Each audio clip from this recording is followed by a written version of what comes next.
is the Spoken Podcast. I'm your host, Lance Twidwell, here inside the Spoken Studios with my guys Trevor Twidwell and Eddie Ortiz. Yo. Episode 140 in full swing, full motion. Whether you're live streaming, YouTubing, or podcasting, we want to thank you for your time and being here with us this weekend as we unpack and unravel a lot of things in the world of sports. And boy, do I say we have a lot going on, so I just want to get right to it. I don't want to waste any of your time because you would think that in a time where the Chiefs are struggling as badly as they are, that we wouldn't want to talk about it. I've seen a lot of shows, and I don't mean to call anybody else out, but I've seen some other shows out there that have decided to kind of take a break, and I get it. I understand it. It's very frustrating right now to see the way things have gone when we had the expectations that we had coming into this season. But we're just some weird motherfuckers, I think, around here where we just can't get enough of doing this. Regardless of how things are going on the outside, we like to keep things consistent here on the inside. And I'm going to give you guys a little disclosure here as to what building this show up this week was like for me.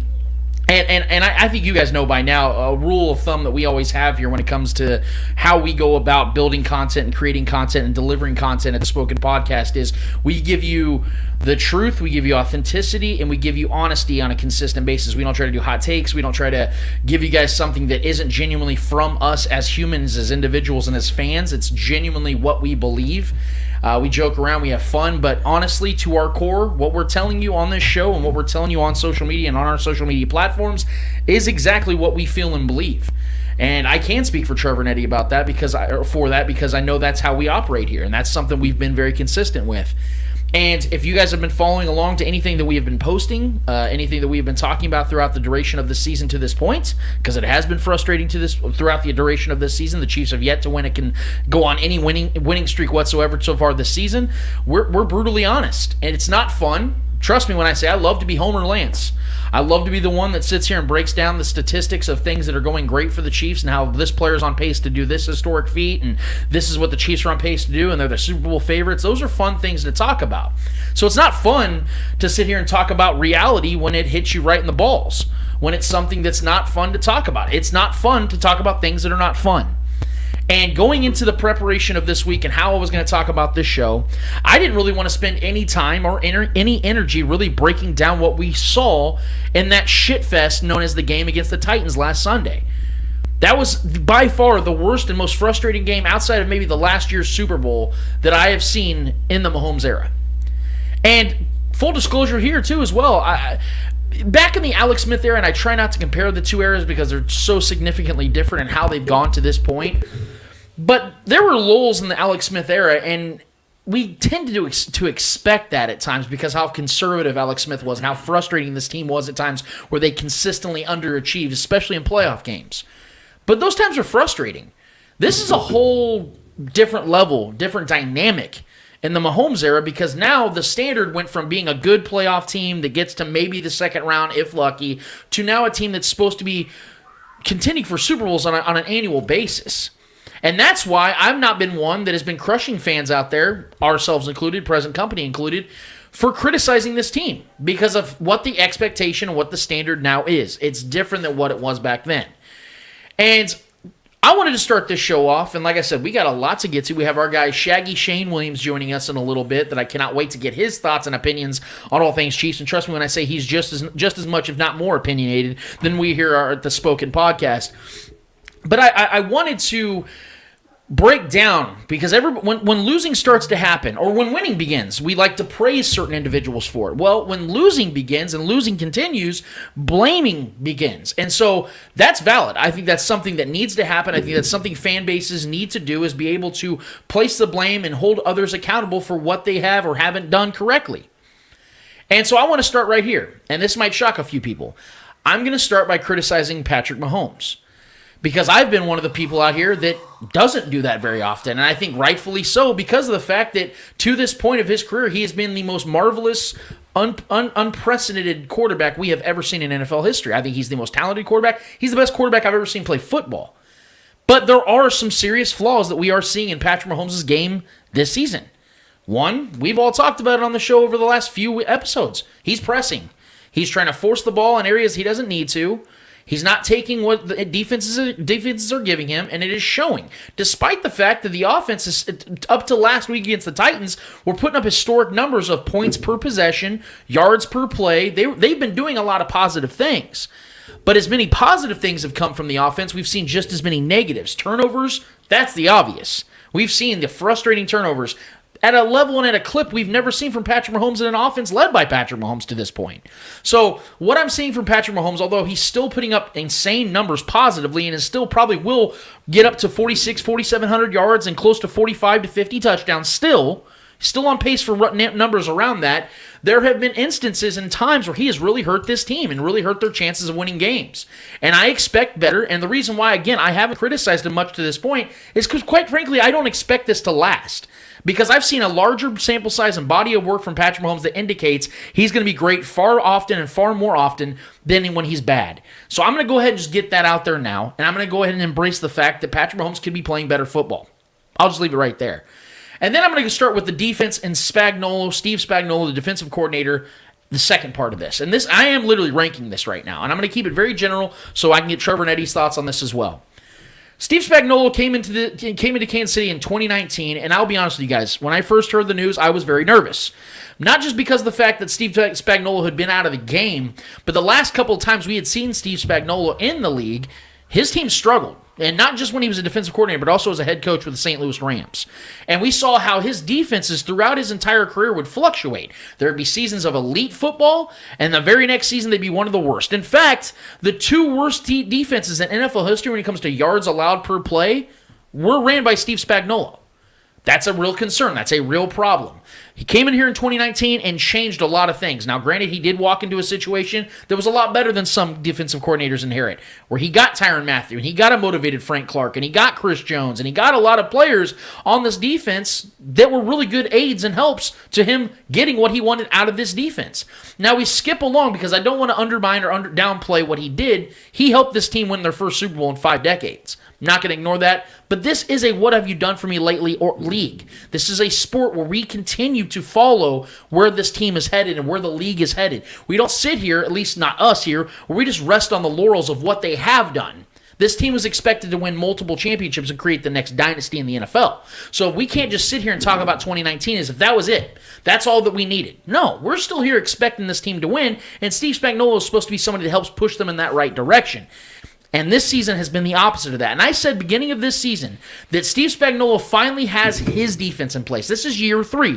And if anybody follows the NFL at any level, you know that year 3 is usually what a coach, a head coach, defensive coordinator, offensive coordinator, that is what their defense or their offense or their team is. Because they've had 3 off seasons to build the team the way they want to or how they see fit. And I don't know about you guys, but if this is what Steve Spagnuolo's defense is, to me, this is unacceptable. And to be honest with you guys, I don't really feel confident moving forward into next season. I know we got a lot of football left this season, but just the trend and the trajectory of what this defense is and will be throughout the rest of the season, I'm willing to be proven wrong, but I don't have a good feeling that this is the guy that should be pushing this defense into the future to help build Patrick Mahomes and help build his legacy and help win more Super Bowls, quite frankly. And again, coming into Steve Spagnuolo's era in Kansas City, I didn't feel comfortable about it, and he proved me wrong. I'm willing to be proven wrong again, but at this time and at this place, I have a hard time believing that these things are just going to change dramatically over the next 10-plus games. I don't see it. So we'll leave that one there. And then I created the saying, the hashtag Veach season, because I liked some of the aggressive moves that Brett Veach has made as Chiefs GM. Since 2018, he's been ultra aggressive. He's been extremely aggressive. And I like that because the Chiefs' MO for 3 decades before Brett Veach was playing it very safe, playing it very methodical. Don't trade a bunch of draft picks. Take the best player available in the draft and overspend on this guy that, was on the team already because the fans love him so much. Like, those were things that happened before Brett Veach. And I love the style of GM that he is. And I think the win now mode was the correct mode to go with when it came to building around Patrick Mahomes from day one, because Patrick Mahomes was ready to take this league over on day one. I wanted to see the Chiefs go out there and spend on big-time free agents and trade first-round draft picks to go get that veteran, because I believe that was the right way of going. Well, now as we currently sit here and look at this team, that is no longer the way this team can go, building a team around Patrick Mahomes. You can't. because the money isn't there, and quite frankly, a lot of these veteran players that have helped the Chiefs get to back-to-back Super Bowls are now fat and happy, counting their dollars, not counting their sack totals on the defensive side or counting their receptions on the offensive side. Sammy Watkins, who made almost $50 million, became a glorified decoy in this offense and now is no longer playing with the Chiefs. Frank Clark makes $1.4 million a game this season and has just as many tackles as Marcus Kemp, who's a special teamer. And a wide receiver, by the way. Anthony Hitchens is too busy talking shit on fans on social media than making actual tackles on the field. And made $45 million himself from the Chiefs. These are things that automatically look negative on the Brett Veach legacy. This is why I said that I thought that Josh Gordon was an important asset to Brett Veach's legacy in Kansas City as Chiefs GM. Reason being, you get a guy like that to pop on the offensive side, all of a sudden, this whole ex-receiver problem that the Chiefs fans are obsessed with goes away. And so far to this point, Josh Gordon has 1 reception for 11 yards. Again, I like what Brett Veach did from the beginning. But if we're being honest here, Brett Veach was born on third base as Chiefs GM. What is the biggest... The thing you have to take care of first, and what is the biggest priority of building a team? Addressing the quarterback position. Brett Veach has never had to worry about that. Now, granted, he did scout Patrick Mahomes. We know how the story went. But John Dorsey's the one that went and pulled the trigger on Patrick Mahomes. He's the one that drafted Patrick Mahomes. Brett Veach has never had to worry about building the quarterback position here in Kansas City. So his biggest priority and his biggest hill to overcome, he already overcame it. He never had to worry about that. So his only focus is building around a cerebral talent like Patrick Mahomes. And he, for the most part, has done things the right way. But now we're looking at this team as currently constructed, and it's not good enough. And that is a part of what Brett Veach has done. Signing guys. Look, we can sit here and talk about, well, Frank Clark played really well in the 2019 playoffs. No shit. We all know that. We all address it. He did play well. He put up historic numbers, actually, as a member of the Chiefs in the playoffs in that time. But as I recall, the Chiefs didn't sign Frank Clark to a 3-day contract or a 3-game contract. Signed him to a 5-year deal and gave up a first and a second-round pick to get him. That's a long-term... You're looking at Frank Clark as a long-term solution, not a 3-game solution. Same with Sammy Watkins. He was brought here to be a veteran presence, a guy that Patrick Mahomes could rely on a consistent basis, and he was anything but that. Sammy Watkins was not reliable at all. When he was on the field, defenses respected him because he's good, he's talented, but he was always hurt.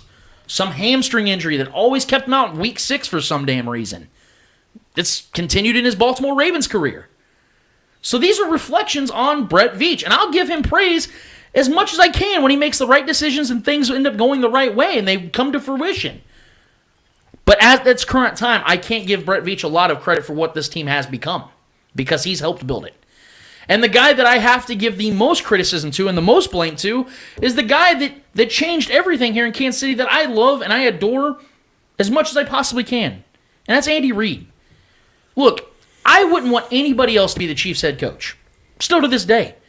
And I'm still not on the side with a lot of these folks out here saying that they want Andy Reid to retire or step down or be fired. I'm not there. Because I truly believe that Andy Reid is one of the 2 to 3 best coaches in the NFL. And I've never been one that has entertained, even entertained the thought, and I've heard a lot of people bring it to me over the last 4 or 5 weeks. I've never even entertained the thought because I've held this team and Andy Reid, quite frankly, to such a higher standard. But guys, it's really starting to look like there might be some actual off-field distractions in Andy Reid's life. And we saw this 10 years ago, and it's not any of his fault. I'm not criticizing for this. It's just a reality of what he's gone through. 10 years ago, we saw in Philadelphia when his son overdosed, how things on the team started to fall and falter. And then he ultimately was fired and then went to Kansas City. We know how that story goes.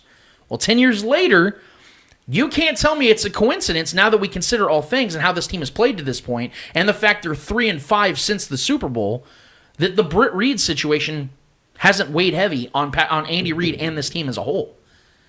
We've seen Andy Reid address the media, and he always takes responsibility for how the team is playing if they lose or something goes wrong. He always says it starts with me. Well, he's right. He's not just saying that because he's a humble leader. He's saying that because it's true. The problem is now, guys, is that he's starting to talk about how this team doesn't have an identity. That's when shit's getting real. This isn't a struggle. This isn't a team just having the yips or having a little issue here and there they just got to get over. When your head coach 7 weeks into a season after going back-to-back Super Bowls with essentially the same core head of coaching staff and team and key players are telling you they have an identity crisis, that's when things internally are going wrong, not on the field. Sure, the execution hasn't been there, and they haven't been consistent on either side of the field for the most part. But this tells me there are things going on in that locker room, and there are things going on in these homes. And I stay away from, we talked about this when Stan Simmons asked the question about Patrick Mahomes' personal life. I stay out of that stuff because that's none of my business. But when you can see that things in people's personal lives are affecting, like Frank Clark admitted in the press conference yesterday about his personal life affecting him, you start to add it all up. And I think that Andy Reid is starting to deal with these same things. I don't think it's because he's not a good coach anymore or he's lost a step or he doesn't care anymore. I think there's some things that are weighing heavy on his mind and weighing heavy on his family, and he's having to deal with those things while trying to keep this team at a level that we all expected them to be. And again, you all can sit here and try to make the justification about, well, this team is struggling because they're mentally and emotionally broke down. I would agree with that. But again, I have to reemphasize the fact this team came into the season as what, guys? The Super Bowl favorites, correct? We all penciled the Chiefs in the Super Bowl, winning the Super Bowl, because that was the expectation. And it's not there, and they haven't met it. This team has failed. Andy Reid has failed, Brett Veach has failed, Steve Spagnuolo and his defense has failed, and to a certain level and degree, Patrick Mahomes has failed as well, guys. And we got to expect better than that. Now, I want to get your guys' thoughts on that really quickly. We're going to get Shaggy in here in a second, but there's also something else that I want to address that took place recently on social media that we will address separately. But I want to start with you, Trevor. When it comes to the quote-unquote blame game, how do you see it going down with the Chiefs so far through 8 weeks or 7 weeks? Where do I start? All right, so you touched on the Patrick Mahomes things. That's something I've kind of been saying on the show for the last couple of weeks. He deserves some of the blame because he's not been who you expect him to be. Yeah, he's made up for it on some, possessions where we'll score points and he'll look great on one possession and then he'll look terrible on another one. That was the Washington game altogether. We played an entire half where he looked like shit, and then he ends that half with one of the worst, if not the worst, interception he's ever thrown throughout his football career. And then he tore him up and scorched him in the second half, playing like the guy we know who he is. I just think there's inconsistencies and distrust around the entire locker room and the entire organization right now. I don't blame Brett Veach at all. I think Brett Veach, outside of a couple picks that were a little suspect, granted, I'm not even blaming him for taking the running back as early, and a lot of people wanted to blame him for doing that. But I mean, honestly, that pick came from Andy Reid and Patrick Mahomes. Patrick Mahomes, that was even quoted on saying that's the guy he wanted in that pick for that with Clyde. I didn't like the early pick. I don't like first round running backs. I just don't like it, and I'm not knocking Brett Veach for that. I think he's done everything. He's been aggressive, and this is the time specifically to be aggressive as a GM for a young quarterback early in the years rather than later in the years. You're less risk. You're more risk. You have more chances to take risk early on in the years for a young prime years quarterback to overcome certain things if certain things fail. Later on in the years, it's more difficult to do that. So I don't blame Brett Veach nearly at all. Outside of the Speaks pick, maybe is the worst thing he's done. Outside of that, he's done everything he can to make Pat's life easier, and that's what you want out of a GM. So I don't blame him or fault him. And there's going to be trial and error. There's going to be hits. There's going to be misses. That's everywhere you go. There's going to be injuries. There's going to be these things. You can't knock a GM for picking a guy that gets injured. That's just not you can knock him for signing a guy to a 5-year, $104 million contract that has had, 7 sacks in his last 20 games? Who peaked, and then after that contract, is a couple of the guys have decided to not play up to that peak. So I don't blame Brett Veach for that. That's a player issue. If the player's playing bad after he peaks and does get us over the hump and get us a championship, Brett Veach did his job. He got us a ring. If the players decide to play like shit after that, that's out of Brett Veach's hands. I get it. But John Dorsey did lose his job because he gave out contracts that didn't pan out, though, and that's what Brett Veach has now done. To older players. Well, Eric Berry was 26 years old. Yes, but he was already getting hurt, blew his ACL. And had an all-pro year back-to-back years before he got the contract. So, I mean, typically you don't want to pay players for what they've done. You want to pay them for what they're doing currently and what you think they are going to do further. Yeah. And I think that's what he expected, and Frank Clark, and obviously Frank Clark's dealing with injuries. Chris Jones is just not performing. And this is why we're nervous, and I don't blame him, because we'd be a lot more nervous right now if they extended Tyron to a nice contract right now with the shit that's going on right now. So I appreciate the patience they're taking with Tyron at this point, because I think they're kind of learning, like, hey, these guys are not wanting to perform. So either way, I think Brett Veach takes the least amount of blame in my book, because I respect him. I really, really do. I think he's a young GM, mind you. This guy he walked into some big shoes. And granted, I think if you're going to blame Veach, you're going to have to simultaneously blame Reed for whatever you want to blame Veach for, because we all know. Which is why I have Andy at the top. We all know Andy Reid is behind the curtain, pulling most of the strings. Which also makes it easier for Brett Veach, because he doesn't really take the brunt, because it's Andy and Patrick that take the brunt of the responsibility and the blame. And Tyron, quite frankly. Man, there's risk in this game, especially as a GM, as someone who's trying to it's hard to win Super Bowls. It's hard. And I get it. The contracts are not pretty looking at it from hindsight.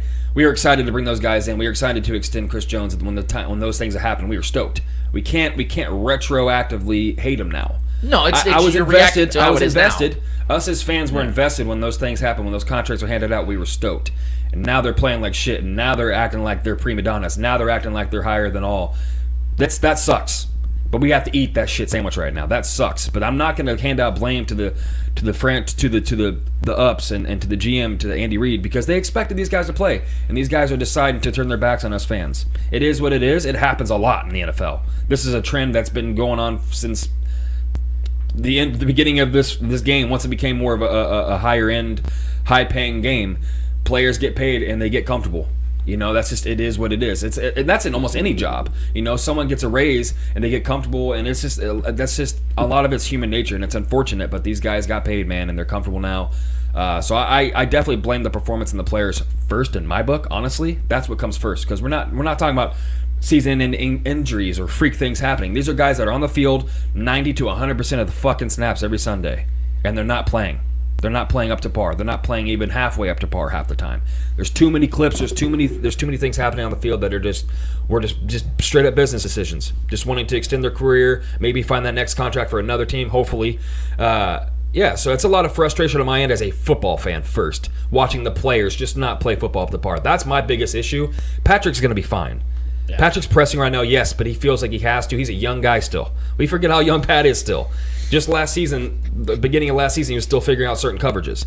Once Patrick finally clicks and he understands what he needs to do, and maybe play some safe football every once in a while, be more patient, stop trying to play hero ball too much. That's his biggest flaw. He wants to be a hero. And it's worked out more for him in his career than it has not. We won a Super Bowl because of a hero play. So I'm not going to knock Pat that much. Granted, he needs to be better. But he's the last on the list by far. As far as Spags goes, I still love Spags. Look, this comes down to my players issue. Spags has guys in position. Granted, there was an over trust in Sorensen and Neiman, guys like that are just not playing. But we saw Nick Bolton, absolute stud last week, had Derrick Henry shook. That's a guy I believe is a Spags guy. I loved that pick. I like hard-nosed Mike linebackers. I love that. We needed that. We needed a guy that's going to meet people in the backfield. So moving forward, I think there's going to be guys. Willie Gay, I think, was starting to look better. That interception was great. So I think there's guys that just need to get more acclimated. If we got to bench starters, if we got to bench guys that are making the money, fuck it, dude. We got to do what we got to do. And I do trust Spags. I think Spags is a good defensive coordinator. I really do. I think there's been some mistakes. I think there's been a lot of guys I think it's an effort issue all around. I think he might have lost the locker room, but not to his detriment. Yeah. I think he's lost the locker room because there's some prideful ass dudes in his locker room that think they're better than everybody. I think that's the issue going on right now in this Chiefs locker room. I don't think it's a coaching issue. I think it slightly is, but I think it's more of a talent that's not wanting to go play up to their talent. I think we're and I want to move to Eddie as well, because I know you probably have some more to say. And I want to get to Shane as well. There's a lot to touch on. Yeah, there is, and we're going to definitely touch on all of it. Yeah. Where I do believe it is a coaching issue is when you see the lack of adjustments being made week in and week out. We know what defenses are going to do against this Chiefs offense. I broke this down on Twitter, guys, all week, and I had a lot of people I trust and believe in that were combating me on this when I said that the Chiefs need to take more of a balanced approach on offense, running the ball a little bit more, because in games where the Chiefs since 2019 have ran the ball more than 21 times, which isn't a lot, they're 20-3. And so I just think that there's more of a balanced attacking, because we see how defenses continually and consistently play cover 2 defenses and force the Chiefs to run those 10 to 15 play drives. That's offensive and how adjustments. patient. Yes, exactly. We're not seeing that, which is why I'm led to believe Andy Reid, who always makes adjustments throughout his career, isn't making these adjustments. And how we saw with Alex Smith, especially in 2017, where you'd see still conservative football, but then when they saw the defense pull up, he would throw over the top. We don't see a lot of that anymore. I feel, and I hate to say this, but I'm going to be real, guys. I think that to a certain degree, Andy Reid has gotten a little lazy with how he has called games because he knows how great Patrick is. Yeah. When he was with Alex Smith and Alex Smith was his quarterback, he had to be creative to keep this offense fresh and keep defenses guessing because of his limits, Alex Smith's limitations.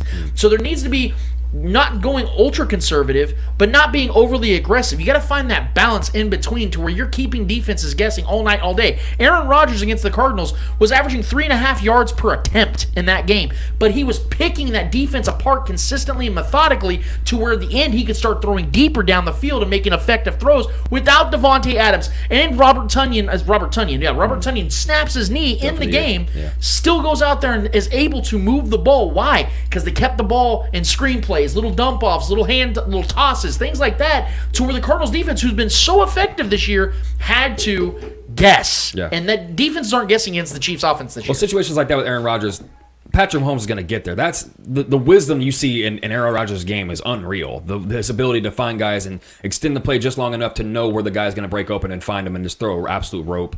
That Randall Cobb connection, I mean, those guys are there's 80 years of age right there between those two guys. Yeah. So that was incredible. That's Aaron Rodgers is my guy. But as far as the defensive adjustments go, I just want to say this real quick and I'll give it to you, bro. Spags was expecting to get there with 4 this year. That's why we haven't been as blitzing as much because, dude, there's been teams all over the league that have been. We're supposed to have one of the best offensive lines in the league, and teams have been getting there with 4, rushing 4, sometimes 3, damn near 3, getting there sometimes on our offensive line. So we have the most money invested in our defensive line out of any team in this league. Spags should expect those guys to get there with 4. Chris Jones wanted to be on the edge. He lost weight. He chiseled himself down to play that position, and he's been terrible. But he's supposed to be doing his job. He's supposed to be getting pressures on the quarterback, and he's not doing it. He's supposed to be hitting running backs when they're getting to their gaps or right as they're getting to their gaps. No, he's playing two-hand touch. Spags, this isn't a Spags issue entirely. Some of it is adjustments, yes, but he's kind of limited on that one. His front four is not even getting there. Not even, barely at all. Yeah. We're barely getting any quarterback pressures. We got to rely on a Mike linebacker to hit Derrick Henry and stop Derrick Henry. We're depending on a rookie to do that, and he was doing it. But what if he wasn't? Right. We would have gotten slaughtered even more in that game than we did. So I just think it's we just got the players that we paid had to go out there and play. If not, we're screwed, man. And that's not entirely on Spags. I can't put that on him. Granted, adjustments, maybe playing some guys back and just accepting that we're not going to get pressure. Fine. But then if you're not getting pressure, the quarterback's comfortable, and then you're going to get beaten a lot of different ways. So I think what he's doing is okay. I think we need to try to get pressure with 4. This defense is just a mess entirely, and I can't put it all on Spags, though. Yeah. I get that you can't put everything on Spags, but at the same time, when you don't make adjustments, when you don't try and make your defense better, I think at that point is you're putting that talent out there. You're the one that's... The Sorensen trust was bullshit. Yeah, he shouldn't have had him out there. The trust he has on those players and the accountability that he holds them to, which is pretty much none, because I really don't see any accountability being given by Spags or Eddie Reid. That's where everything's going wrong, I think, in my opinion. There's no accountability. You fuck up, you're guaranteed a starting spot next week. Mm-hmm. How does that work? Because that's every football team, though, man. Because this is me bringing in soccer where I shouldn't, because it's 2 different sports. But in soccer, if you fuck up, if you keep fucking up, let's say you fuck up for 2 weeks, that coach is not going to put you back out there because you already fucked him twice. He doesn't care if you're getting paid the most out of the whole team. You're not starting the next game. Why? Because there's accountability. And that's what the Chiefs do not have. The Chiefs don't have that accountability. The Chiefs, they just go with the players they have and they don't give a fuck. It's like, oh yeah, I don't care if you missed 20 tackles this week. I don't care. You're starting next week. There needs to be some accountability. There needs to be more responsibility towards the coaching staff. They're not being questioned more than they should be. Mm-hmm. I agree with that. Yeah, like Trevor's focusing on the players, but at the same time, you also gotta focus on the coaching. Why is the coaching putting the same talent out there knowing that doesn't work? Try to adjust to that situation. I think you guys would agree if Daniel Sorensen didn't start the first 5-6 games, the Chiefs don't lose a couple of those games simply because he blew coverage on numerous touchdowns. Let's say he plays 2 games, right? We'll give him 2 games. 2 games, both games he fucks up.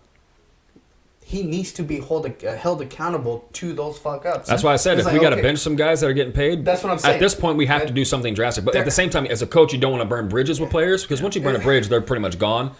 That's a tough situation these guys, coaches are in, man. Look, in my opinion, you shouldn't care what a player feels. At the end of the game, this is a business, and if you're not going to put that same effort every week, why should I put my trust in you?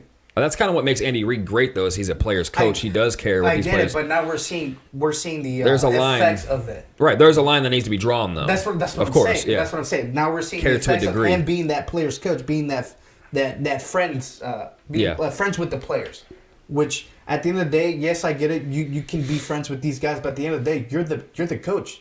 You're the guy in charge of them. You tell them what to do. That's why I don't believe that Andy has lost the locker room. What I think has happened, though, is I think guys have gotten lax. I think I just think that they've gotten to a place where, Daddy's not going to come down on us about this because he's a player's coach, and he is. And there are positives to that. I do like there's that more approach. positives than there's negatives. But now, like I said, those positives are not becoming – they're affecting this team. The whole being relaxed and all that is starting to affect this team. And now – these coaches are starting to feel the pressure of the fans, and the players are starting to feel the pressure from the fans because we're starting to question, like, what are you guys putting out there? Yeah. Like, this team, it shouldn't be where it's at right now. Right. So I just think if the Chiefs want to get better, I think there has to be accountability. That's just my opinion. Yeah, and I tend to agree 100%. That's why I focus more. And I know, Trevor, I respect what you're saying about the players because the players do own a lot of responsibility. But I think that the failures to this point, in my opinion, have been more heavily weighed on the coaching staff because of them being the same coaching staff for 3 years now. I think that there's a lack of motivation and a lack of drive, and I think that's a representation of the coaching.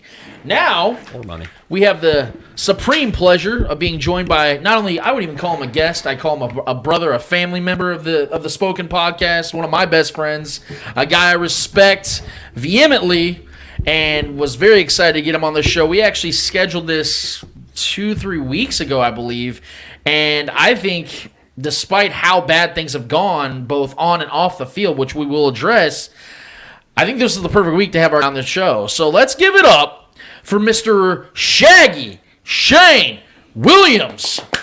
What's going on, man? What's up, man? How you doing today? Hey, man, things are going good, man. As good as it can be. Can you hear me? Yeah, we can hear you. Can you hear me, Eddie? Yes. Can you hear me, Trevor? Gotcha. And that means the world can hear me as well. Thank you for having me on the show. There's a lot to say, but there's a lot to dissect. There's a lot to digest, but once it gets through our digested package, we have to ask ourselves, how will it exit?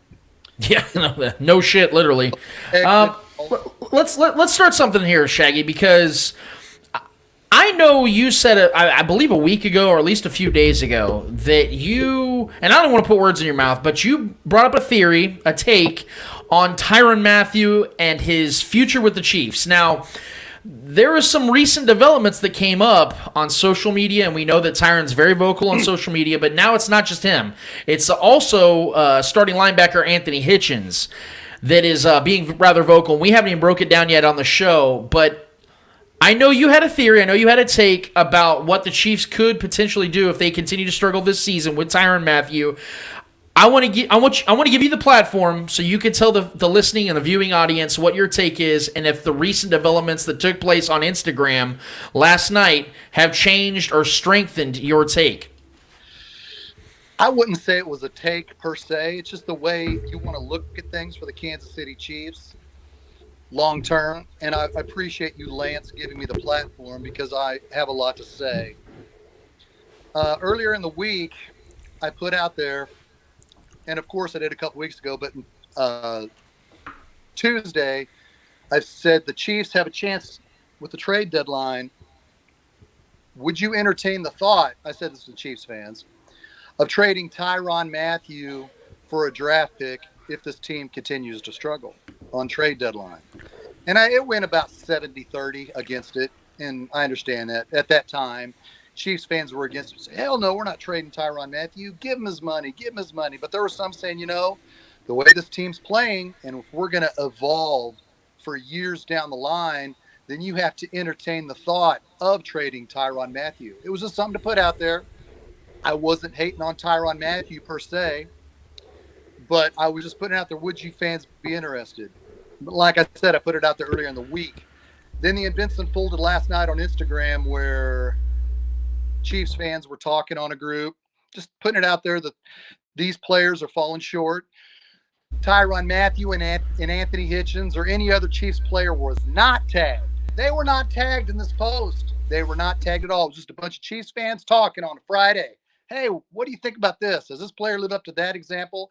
Or this player living up to that contract? It's what we do as fans. It's what we have done before the internet. It's what we have done for years and years. You debate when your team struggles. Is this player living up to that? And is this player worth playing? And then, as we all know, Anthony Hitchens and Tyrann Mathieu jumped in, showing their lack of leadership, showing their lack of dedication to the Chiefs, showing their lack of sincerity to the Chiefs kingdom, to Chiefs fans, man. You do not slam your fans. You do not. When you're not playing at a high level, you just simply do not slam your fans. Throughout the years, I'm going to be 52 in 3 weeks. Throughout the years, there's always been Chiefs players getting slammed, whether it was sports talk, sports radio, sports, and then the internet came, and this is what we do. We talk, hey, this player isn't doing good, this player isn't doing that. And there's been some real heat on some cats. There's been some real heat on some Chiefs players, and justifiably so. We came down hard on Matt Castle. We had a flyer before him because we wanted not only Matt Castle to leave, we wanted the culture to leave because we weren't winning. But did Matt Castle say anything? Did he tweet anything? Nope. Alex Smith, the same heat. We came down hard on him when he wasn't living up, when we were getting first-round playoff buys because Eric Berry was carrying our ass and Alex Smith was falling short. Chiefs Kingdom came down hard on Alex Smith. Did Alex Smith say anything? Nope. But let me take it further than just the Chiefs and their fan base. When Colin Kaepernick stood up for social injustice and took a knee, and he was freaking drilled by millions of people worldwide, not only in the United States. Did Colin Kaepernick get on there and say, this is unjustified, you guys are just fair weather? Nope. You know why? Because Colin Kaepernick, Matt Castle, and Alex Smith are all leaders. Whether we're talking about sports or social injustice or what have you. My point is, when tiny little Chiefs Kingdom starts questioning the way these players play on the field and they're not living up to their standards, we get that right. We get that right. You know why? Because we're fans and we care about our team. But to the point of trading Tyrann Mathieu that I asked earlier in the week, I think it has to happen. It has to happen by next Tuesday.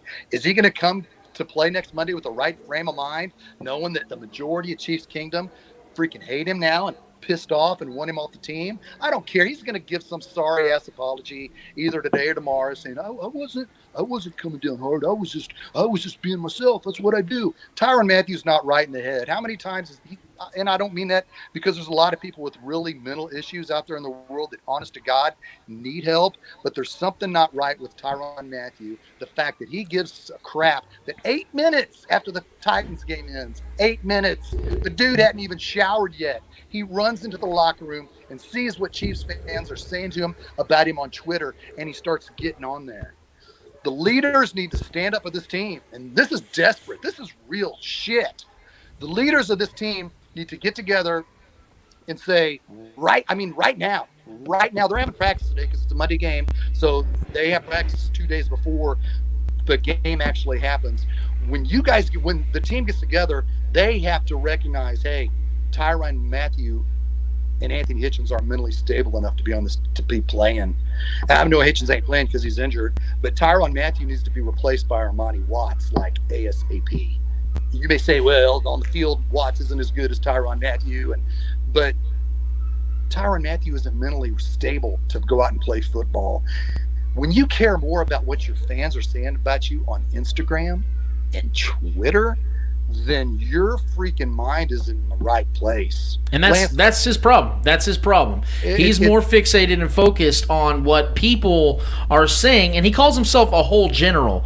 Well, I would have a hard time believing, Eddie, you were in the military, maybe you can attest to this. I would have a hard time believing that a whole general would be worried of what a civilian's saying. I don't think they care. I think they're focused on protecting the country, just like Tyrann Mathieu should probably be more focused on protecting this team and helping this team win games. I'm not saying you can't care or you shouldn't care, but you can't let the noise affect you to this degree, to this level. That's just when it's unhealthy, and I'm with you on that. He's not stable enough to handle social media and the pressures that come with it. I want to move to more of a football side of things, because I started the show off basically addressing my levels and where I placed my blame to why the Chiefs are 3-4 and essentially have failed to this point. And I started by criticizing Patrick Mahomes because he does deserve a certain level of it. I don't think it's a lot, but I think it's enough to at least address.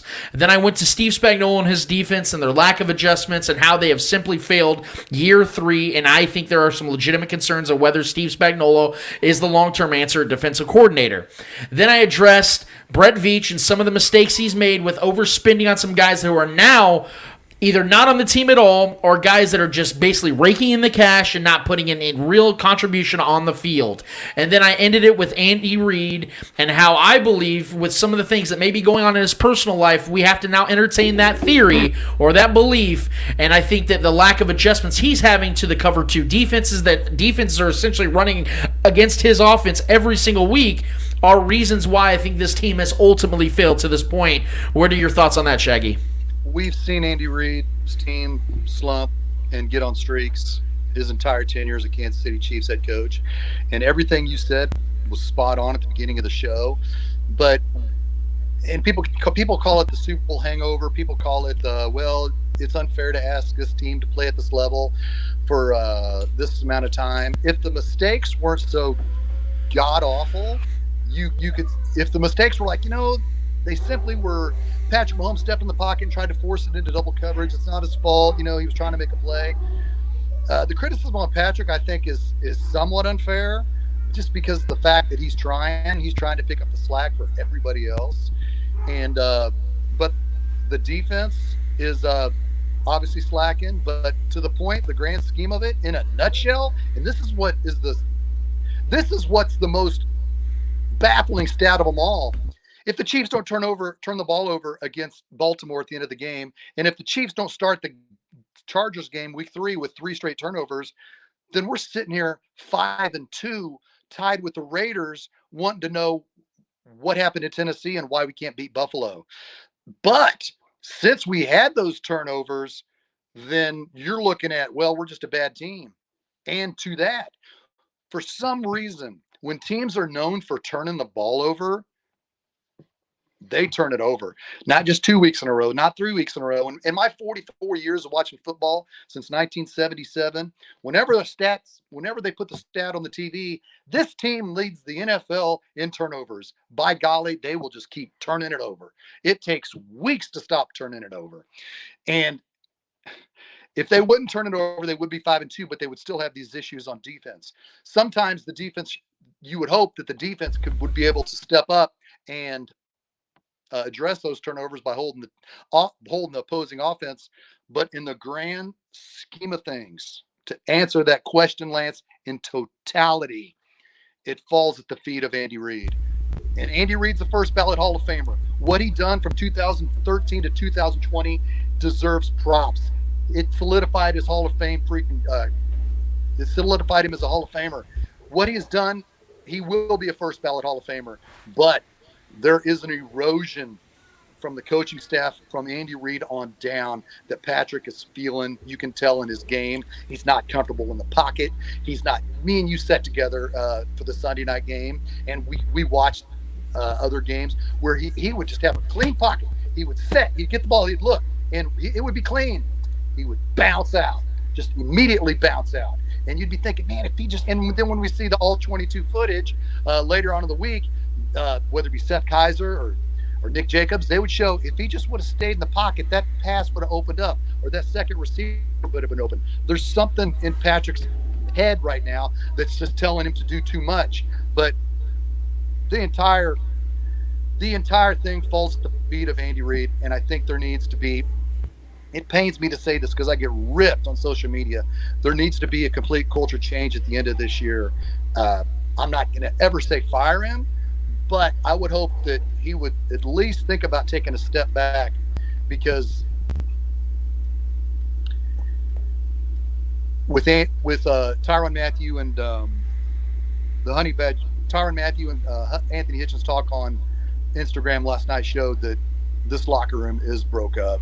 Yeah, because it really did remind me, Andy, and I don't want to sound extreme here, but it did remind me of when Eric Winston went out and generalized the Chiefs fans like that. It really did remind me of that, and that to me was the end of that era. We already knew that era was coming to a close, but when Eric Winston was coming out and literally generalizing Chiefs fans and saying things because of a few, that's when I felt like it was a real problem. And I've always been one that's believed that the Chiefs were going to pay Tyrann Mathieu, that he was going to be a long-term solution. I was in support of it because the guy's a damn good football player.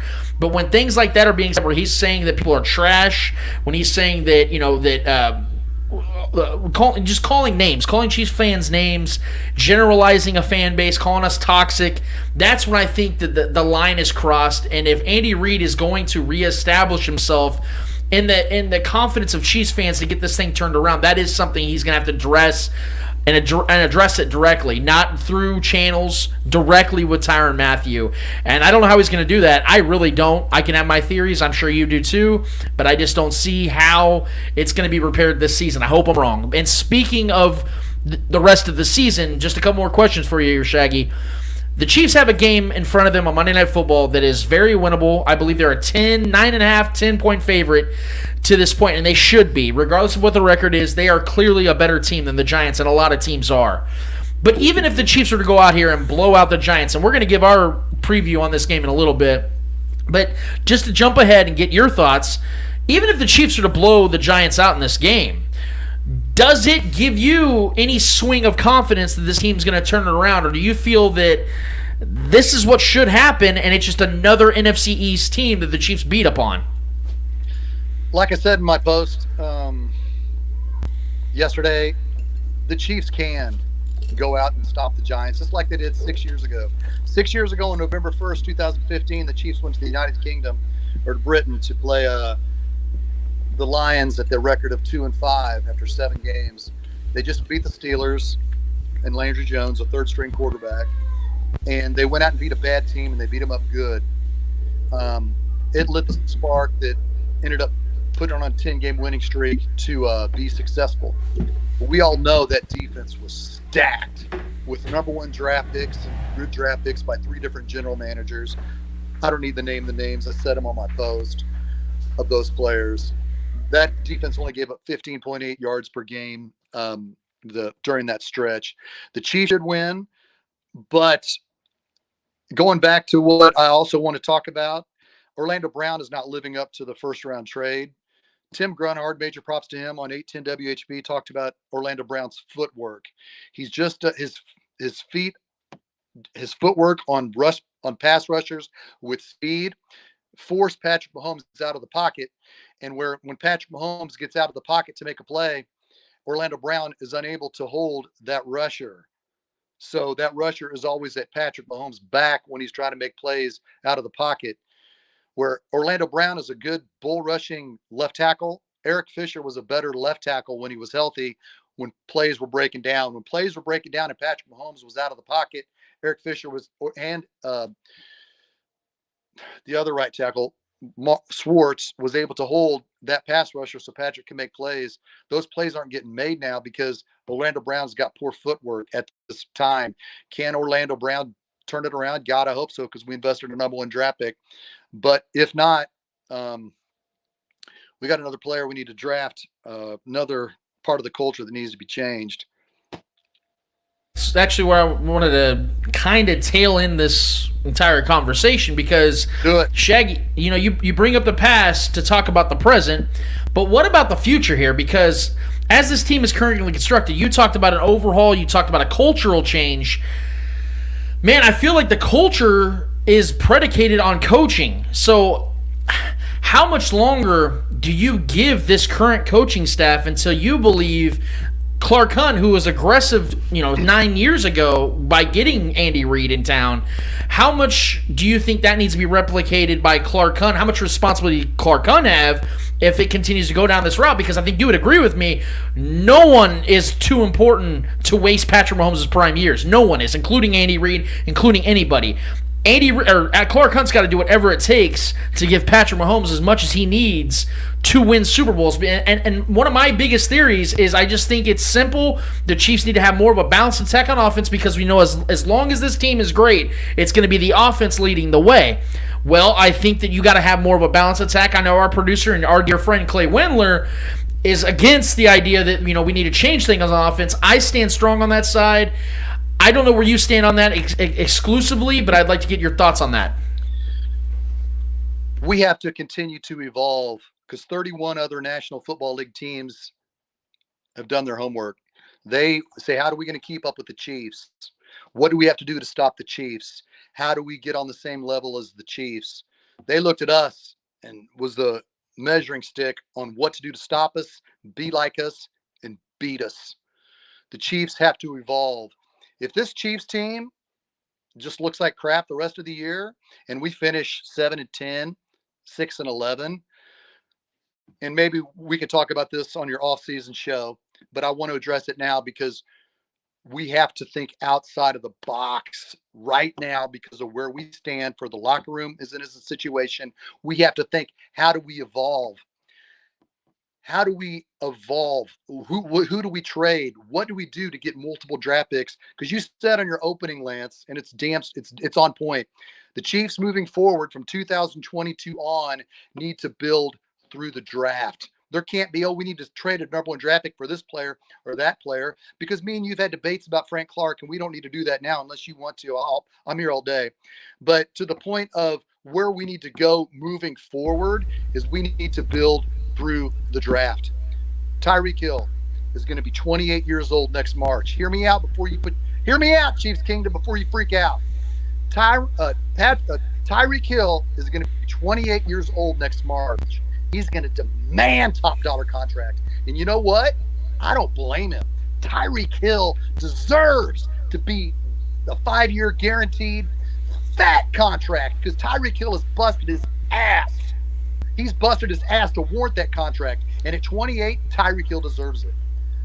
But what do we have to do? We got to think, okay, well, we never really got any defensive ends because John Dorsey took Tano Passanio over Alvin Kamara. And then in the next year, Brett Veach took Breeland Speaks over anybody good. So we didn't address the defensive end. We just traded our number one draft pick the last year for a left tackle. That doesn't look like it's going to be the left tackle. We're going to ditch our dumbass freaking safety who wants to talk shit on Chiefs fans. So he's going to be gone. There's a whole slew of changes that need to change, and that is the culture. The culture changes. And when the culture changes, you need to evaluate your team from top to bottom. And if you can get a top 5 draft pick for Tyreek Hill, let's say the Chiefs finish 6-11 and we were drafting at 12. Let's say we can trade Tyreek Hill and get a first round draft pick from a team as well as a high third or a second, because Tyreek Hill is worth a first and a second round draft pick. If you can get 2 firsts, if you have 2 firsts and 2 along with the other moves you can make, then you can build your team. People think, hold on, Shaggy, we don't want to trade Tyreek Hill. You got to let it go, because how much longer is Tyreek Hill going to play at this level, and how good is the Chiefs going to be if they give Tyreek Hill the fattest contract? What holes are they leaving open where they can draft? Because we're talking about draft now, Lance.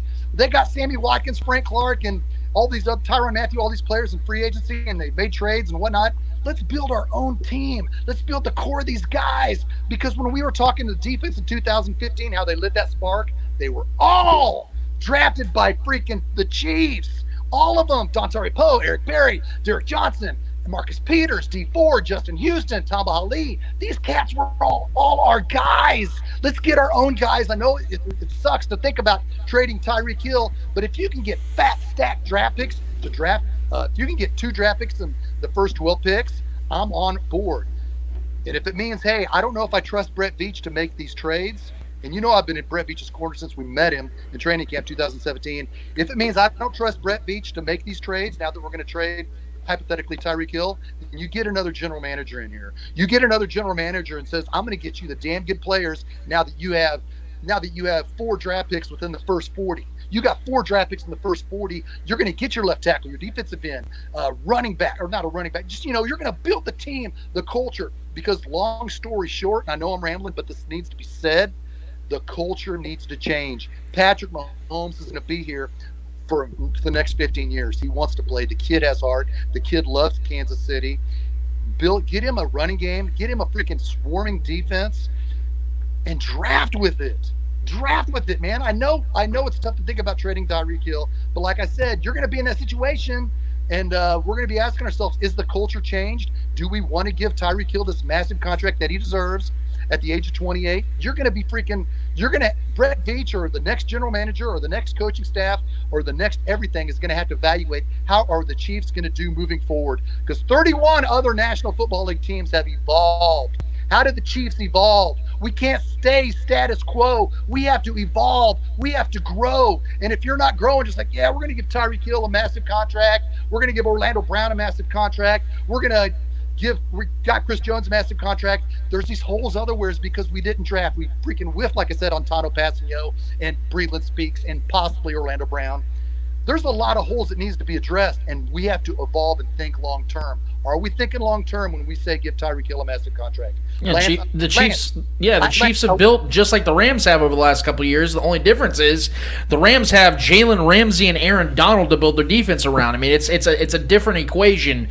And when it comes to Patrick Mahomes and the building the run game, Shane, I couldn't agree more, because there's no coincidence that Patrick Mahomes wanted Clyde Edwards-Helaire first in the draft after knowing what it was like to have Kareem Hunt in the backfield. I mean, look how much easier and unstoppable that offense looked when they had a Kareem Hunt. And look what they do and look how awesome this offense looks when they're throwing the ball to Clyde Edwards-Helaire. When you have a versatile running back, it opens up this offense and alleviates a lot of pressure from Patrick Mahomes having to make these big plays each and every drive where he feels like he has to score 2 touchdowns on one single drive. I get that it's on Patrick Mahomes to play better and make better decisions, but this offense has got to set him up a little bit better than what they have to this point. And I'm 100% with you that this team needs to build through the draft to this point, because although it has brought success over the last 2 years with getting the Chiefs to the Super Bowl, we have to also remember that the core players and pieces on this team that they have built success around were guys that were here before Brett Veach was even the GM. John Dorsey drafted a lot of these guys, signed a lot of these guys, traded for a lot of these guys that are still contributing to this team. That doesn't last forever. In fact, it's lasted longer than most people expected to have Travis Kelce and these guys still out here performing at such a high level. That doesn't usually happen. You can't keep resting on your laurels. You need to build and develop your own homegrown guys. I couldn't agree more, man. So before we get out of here, I want you to say whatever you need to say, get whatever you need to get off your chest right now, because I know you got a lot, and let the people know where they can follow you on social media. You can follow me on social media at YouTube. Just hit Shaggy Shane Chiefs, and Facebook Shane Williams, and Twitter at Shaggy Shane KC. I don't tweet as much, but Chiefs fans, enjoy this team. Enjoy having a great quarterback. People may think that we are negative, you and me, but we just call it like we see it. But the icing on the cake was last night. That hurt. That hurt when you got 2 Chiefs players calling out the Chiefs fans, because we're a small sample size on in the world of all its problems and issues. We cheer for players just because it's our outlet, and they need to be leaders and professionals. Lance, I hope that we can I hope we turn it around. I would love to see a 2015 spark, the same spark that, brought out a lot of fun that season. We ended up winning a playoff game for the first time in 30 years. And the question I have for you, Lance, that I want to ask before I go is, do you understand the changing of the culture? Do you understand my point? And do you agree with what I'm saying? Would you entertain the thought of trading Tyreek Hill for a first and second round draft pick if you could get 2 top 5 picks in the first and second round? I would be more hesitant to trading Tyreek Hill than a Tyrann Mathieu, only because I believe that Tyreek Hill even if he loses a step to his game, I still think he's going to be one of the 5 fastest receivers in the league, and his game continues to develop and evolve. And over the last 3 years, you can make the case he's been the most productive wide receiver in football. And the idea of taking that away from Patrick Mahomes, because as much as we sit here and talk about how we need to give him an adequate run game to alleviate some of that pressure, I have a hard time believing it does anything but add more pressure to Patrick Mahomes when you take away his biggest game-breaking asset, even still while he's in his early or late 20s. And we've had BJ Kissel on the show, something he said that sticks with me to this day, and I will continue to hammer it home until a new regime comes into Kansas City and then maybe they have a different methodology or mentality. Was he said that the Chiefs don't often like giving contracts to guys that are 28 or older, but there are exceptions. We saw them do this with Travis Kelce. We saw them give a contract to a older safety in Tyrann Mathieu. He was turning 27. Tyreek Hill is 100% one of those guys that I think is the exception to the rule. But if they were to trade Tyreek Hill for those types of assets or those picks, my biggest interest would be, can Brett Veach build upon that? Because if the Chiefs were to bring a top-tier pass rusher out of that, we all know that edge rush is more important than wide receiver when you're building an NFL roster.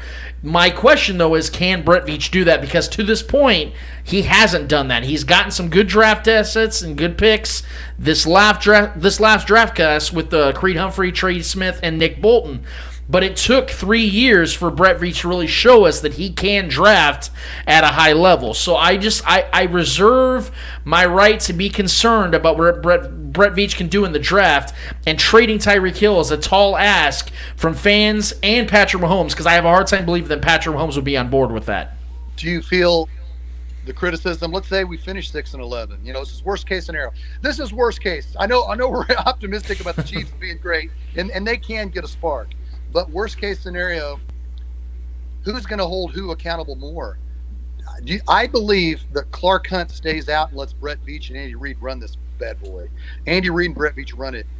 If it comes question that Brett Veach needs to go, or if it comes question that Andy Reid's lost his ability to keep the locker room, who's going to blink first? Is Brett Veach going to say something to Andy Reid like, hey, I'm going to hold you accountable for your coaching? Or do you think Andy Reid will say, hey, Brett Veach, you gave me these guys? Because we showed in June of 2017, where we're getting ready for that 2017 season, Andy Reid didn't hesitate to say goodbye to John Dorsey. We know that Brett Veach is connected to the hip at Andy Reid. Do you think Andy Reid will dismiss Brett Veach if he feels like his draft picks and his signings are poor? I don't. This has been my biggest criticism with Andy Reid. That's the problem we're in. Is that he hires his pals, and whether those guys are the right guy for the job or not, they're there, and he doesn't move off of them. We saw this fan base literally demand Bob Sutton to get fired for that to happen. They had to have a universal collapse in overtime against the Patriots in the AFC Championship for that to take place. So no, I think even if the Chiefs, worst case scenarios, finish 6-11, whatever they're, basically just fail completely, even if that was to happen, I have a hard time believing that Andy Reid would make that type of decision. I think he believes in his guys to a fault, and that could be even his undoing, which is why I bring up Clark Hunt, because I believe that Clark Hunt would have to step in order for things to be resolved, because I don't think Andy Reid's the type that's going to say, I need to get out ahead of this. He's very reactionary. He's not a guy that sees it ahead of time and gets in front of it and is proactive. A lot of times he's reactive. In fact, almost all the time he's reactive. So that's my biggest concern. That's my biggest issue, and that's why I'm anticipating that no real changes are going to be made in order for the culture to get better, unless it's somebody that is very valuable to this team in a way that we can only give them credit for what they've done in the previous 3 years. Now looking at this team honestly as what they are now, I would say that it have to be somebody high up to be taken down in order for the culture to really change. But we're still not early in the season, but early enough to sit here and speculate on what's going to happen. But Shane, we're going to have you back on the show before the season's over, man. So we got to get your thoughts. Maybe even during the bye week, we'll have you back on to talk more about this. Well, like I said, we're evaluating 7 games. Yeah. 7 games. We're evaluating a team that's 3-4, and could have been 5-2, but we also reality could have been 1-6. that Cleveland game we could have lost, and we could have lost to Philadelphia. So it's kind of odd. We're in a situation where we could be 5-2, we could be 1-6. We're at 3-4. November 1st, football begins on Monday for your Kansas City Chiefs. Andy Reid has shown he did it in 2015, and his teams were streaky in 2016, and of course 2019. He can get a streak. They have the locker room to make it happen. It's just right now, the Instagram post is really from Matthew and Hitchens is leaving a bad taste in our mouths. But it begins against a bad football team Monday night.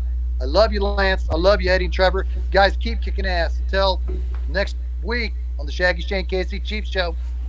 Go Chiefs, brothers. Yes, sir. We love you too, man. We always appreciate you coming on here, dropping facts, giving us the takes, man, being bold with what you believe in. I know you get flack, I get flack, but unlike Tyrann Mathieu, you and I can hang tough. So we really appreciate it, and we love you, bro.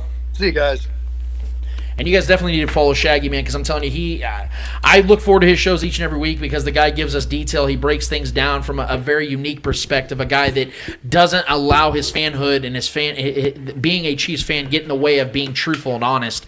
Even there's been times Shaggy and I have vehemently disagreed on things, but at least I know that he's coming from a perspective that we like to obtain on a weekly basis, which is being honest. And I definitely appreciate what Shaggy said because I think that this is one of those things that we're lockstep in agreement on when it comes to the culture of the Chiefs. It almost feels like inevitability that there's going to be guys that have to just go.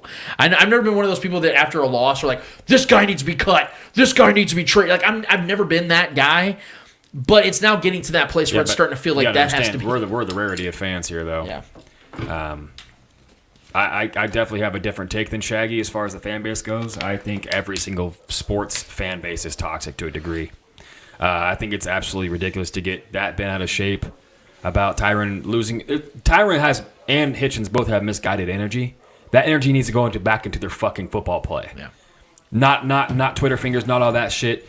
But I will say I can't disagree with Tyrann all the way, man. I mean I don't think he should publicly go out there and say that because that's definitely going to burn some bridges, and obviously it has. But the overwhelming majority of Chiefs fans are nasty, dude. Like. I can imagine things that are in his DMs. I mean, just off of Shaggy's post yesterday, I saw someone saying, so fucking tired of this attitude that these bums have this year. I'll show you toxic, Matthew. Don't fuck with me. I'll bury your bitch ass. And also for Hitchens, to start this bullshit is a fucking joke. We pay your salaries, you fuck stains. Maybe we should boycott the stadium and then we should see what is toxic. You're leaning into the toxicity. This is what I'm talking about. This is what Tyrann sees every damn day, I'm sure. So we can't sit here and blame these players for reacting the way they are. Granted, they should stay off of social media and, like I said, guide that energy into your play. Play better for who you are. But, I mean, imagine if us at our jobs were getting talked to like that if we were underperforming at one of our jobs. We would probably impulsively react too. Granted, they should stay off of social media. I agree with that. I'm not going to be the impulsive fan that's going to get emotional right away and tell them to go to hell and tell them we need to cut them.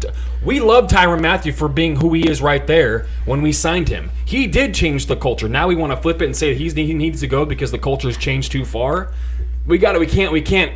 There's give and take here. Us as fans have got to be, and I know I'm asking way too much for a lot of fans that drink a sixer and jump on Twitter, but us as fans as a collective, at least the ones like us that sit here and actually analyze things, think things through, take a week before we even come onto the podcast and talk about it.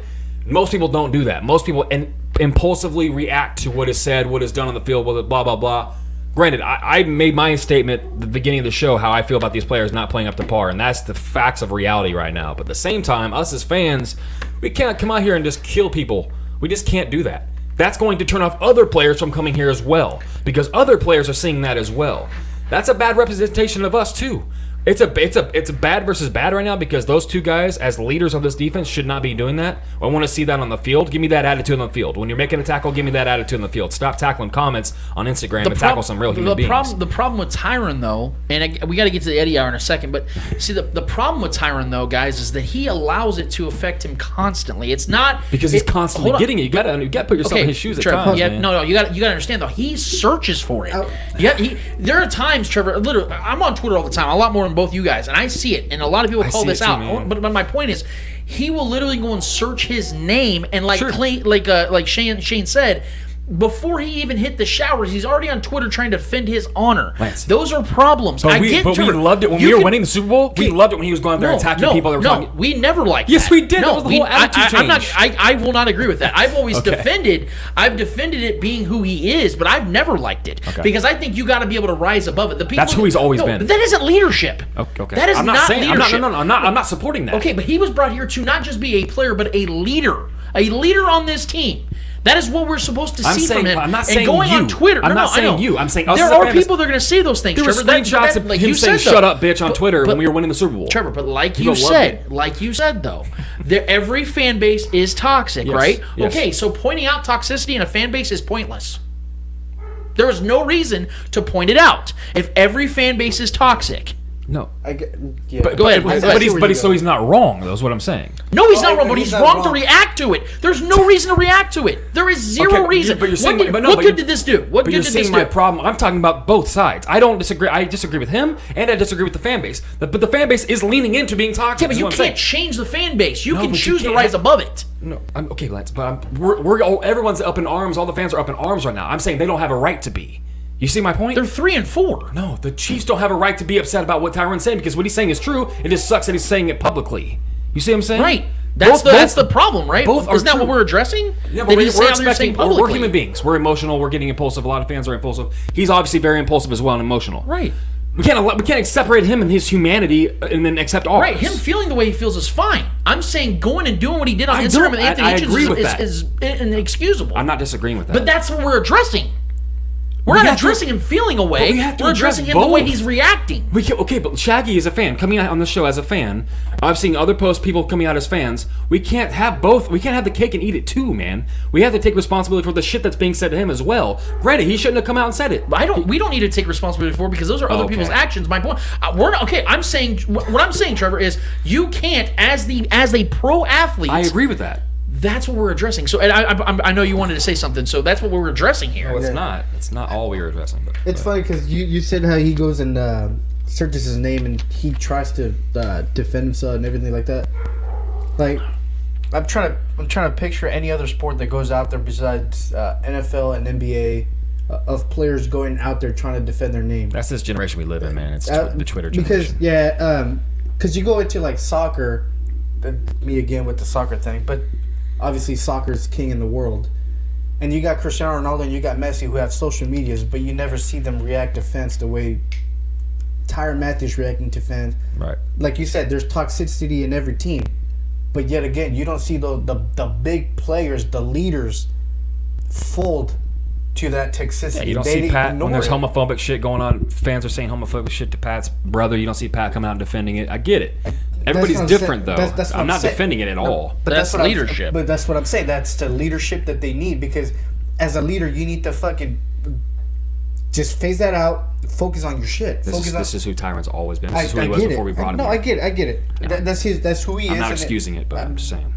But it's just you like you just see leaders react differently than what Tyrann reacts. I get because look at other teams. What other leaders do you see on Twitter that react the same way? And when does it ever end positively? No, yeah. You know? I know. Yeah, I don't like it, man. I yeah. don't like it. But at the same time, facts are being stated by both sides. No, I get And it. But like Lance said, why is he like saying pieces about the toxicity, even though it's in every fan base? Like, what was the need for him to say it if we already know That's all my point. No, but we don't. No, that's the thing. That's where the disconnect is between the fans. Us, we know that. We acknowledge that there are fans. The overwhelming majority of sports fans and Chiefs fans in this argument do not understand that they're toxic. They do not self-reflect. They do not understand who they are and what they're saying. Majority of these fans that I've seen on Twitter, it's literally like they drank a sixer and just started just going away. It all goes. All goes. When you're a fan, you can say whatever you want, but as soon as someone says something slightly back to you, then it's a problem because of their player. And I get it. He should stay away from that. A lot of Chiefs fans should stay away from saying some of the shit that I've seen just on my short stints on Twitter. And I don't like the Matt Castle comparison. I don't like the Alex Smith comparison because they were set to a different standard.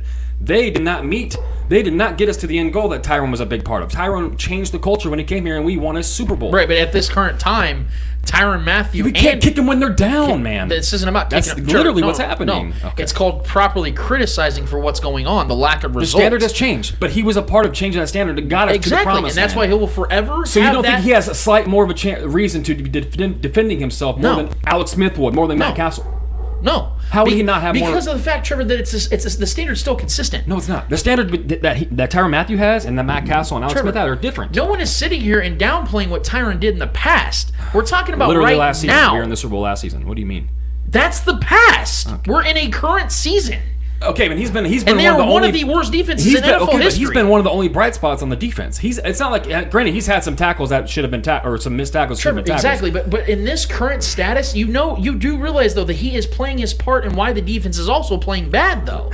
This is a unit, and you have to take responsibility for it. And the biggest point I'm trying to make in all this, whether you agree that he's vocal or not, the fact is, in moments and times like this, when you choose to fixate and focus and consume yourself with what people are saying as opposed to what the results are, that's a problem. No, that's what I'm saying. That's where the toxicity is. That's not my argument. My argument is what you have to do when these two things happen. There's conflict from two different sides. You have to separate yourself, step out, put all the chips on the table, analyze. Put yourself on this side of the shoes. Put yourself on this side of the shoes. There's two different shoes here. One, you got to put yourself in one foot and then the other, and try to understand why those two things are happening. I understand why. I don't think obviously Tyrann is wrong. He should not be going and searching his name. That's level 5,000 petty. We get it, but both sides are wrong, and we have to acknowledge that. The thing is, the Chiefs fans, a lot of Chiefs fans I see are doubling down and telling him they're going to bury his ass and all this.